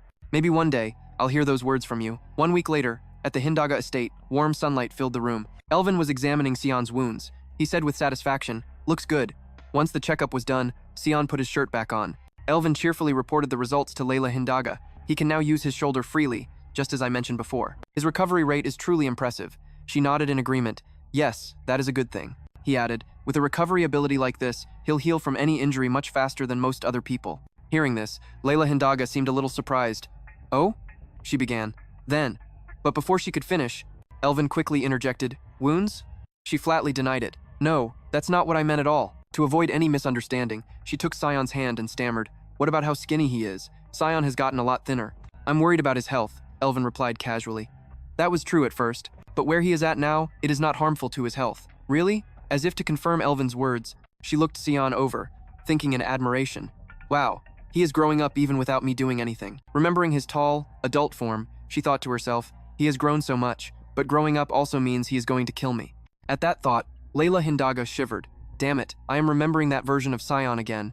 Elvin said, If you are really that worried, I can prepare a special meal plan for him. No, it is all right. As long as there is no health issue, it is fine. Suddenly, Elvin's tone became serious. Actually, it seems you are the one who needs it more. Layla Hindaga was surprised. Huh? Oh, why is that? Elvin stated firmly, You have gotten thinner. She shrugged and replied confidently, I will gain the weight back soon enough. Doctor, have not you heard the recent rumors about me? Elvin looked doubtful. Layla Hindaga laughed loudly. Among the upper class, people are always gossiping that young ladies deliberately skip meals to maintain their slim figures, right? My lady, you are only 10 years old. This is not the time for that. If you lose any more weight, I will put you on a meal plan, even if I have to force it. Layla Hindaga waved her hands in a panic. No, it was just a joke. I have no intention of doing that, so please do not worry. Only then did Elvin respond, satisfied. That is a relief. You know, there used to be a saying that women with beautiful skin weren't attractive, but not anymore, and even when I get older. I have no intention of following such a warped trend. My goal is to live a long and healthy life. Otherwise, I might die young. Suddenly, Elvin leaned down and whispered to her, And my lady, this child. Layla Hindaga wondered, Sion, you mean, what about him? Looking at his bone structure, he's expected to be nearly a hand taller than average, and he'll likely develop a thicker chest as well. She was speechless. I already know that. I know it better than anyone. Then Elvin bid them farewell. Well then, I'll be on my way. She stood up to see him off. Thank you, Sir Elvin, while silently shooing him away. Just go already. Suddenly, she felt Sion's gaze and tensed up slightly. She blurted out, Hey Sion, I got permission to go out today. Let's go, let's have a picnic. Being outside, Layla Hindaga looked around, and her mood improved. The 1-hour trip was worth it to see such a beautiful view. But the place Layla Hindaga really wanted to go was the sea. But because she was afraid of running into her father, she decided to go with Sion, saving the trip to the sea for later, thinking about enjoying the sea by herself. The ocean air, she shivered with delight. The knight suggested, "Would you like to move a little further away, milady? It's beautiful from the other side, because that's where the stars are." An excited Layla Hindaga invited Sion to come along. She asked the knight to lead the way. And so, under the knight's guidance, Layla, Hindaga, and Sion arrived at the other side of the lake. As soon as they arrived, the knight stopped. Looking worried, he said sheepishly, "We left the picnic food in the carriage. I'll go get it. Please wait here for a moment." After the knight left, Layla Hindaga looked down at her hands. Worried about the future, she wondered how she would grow up. Layla Hindaga turned and snuck a glance at Sion. She thought, "This time, I want to grow up slowly, as long as I make it back safely." But what is he thinking? His expression was the same as back then, as if he didn't care whether the arrow flew or not. If he's at a point where he doesn't even care about being hit by an arrow, can he even get better? How long will it take for him to form an attachment? To this life? No. I predicted from the very beginning that it would take a long time. Don't be afraid, no matter how long it takes, just take it one step at a time. She recalled what was said before. Wynnum said, "That's why we have to come here. Eat on time, take walks, and talk together. Will that heal the trauma? No. This is just the basic stage. Once you're used to the basics, you need to move on to the advanced stage." That's right. The first step is to break away from daily life and enjoy the beautiful scenery around you. The appreciation of beauty is something anyone can feel, however, if the illness is severe. A person might forget such emotions. The key is to revive that feeling. For example, the sea. A lake or a forest would be great. If it were winter, I would suggest snow-capped mountains. When the person can see the beauty in these landscapes, we will slowly move on to smaller things, architecture, paintings, gemstones, and finally, the person needs to reach a stage where they can find beauty, even in a flower they see every day. Thinking of this, Layla Hindaga immediately asked Sion, "Do you think this lake is beautiful?" He answered that he was not sure, so she said, "That is not something you hate to see, right?" "That is right." Layla Hindaga thought, "Well, that is good. As long as it is not something he hates to see, it is not the worst thing. So, since he said it is not something he hates to see, I will just take him to see it all the time. If he keeps seeing it, maybe it will start to look beautiful." Suddenly, she heard a sound and spun around, on high alert. What was that? Did I imagine it? But her face went pale. "No, I am not seeing things. It was a wolf. A wolf was approaching the two of them. Layla Hindaga thought in a panic, "Why have I never heard about this?"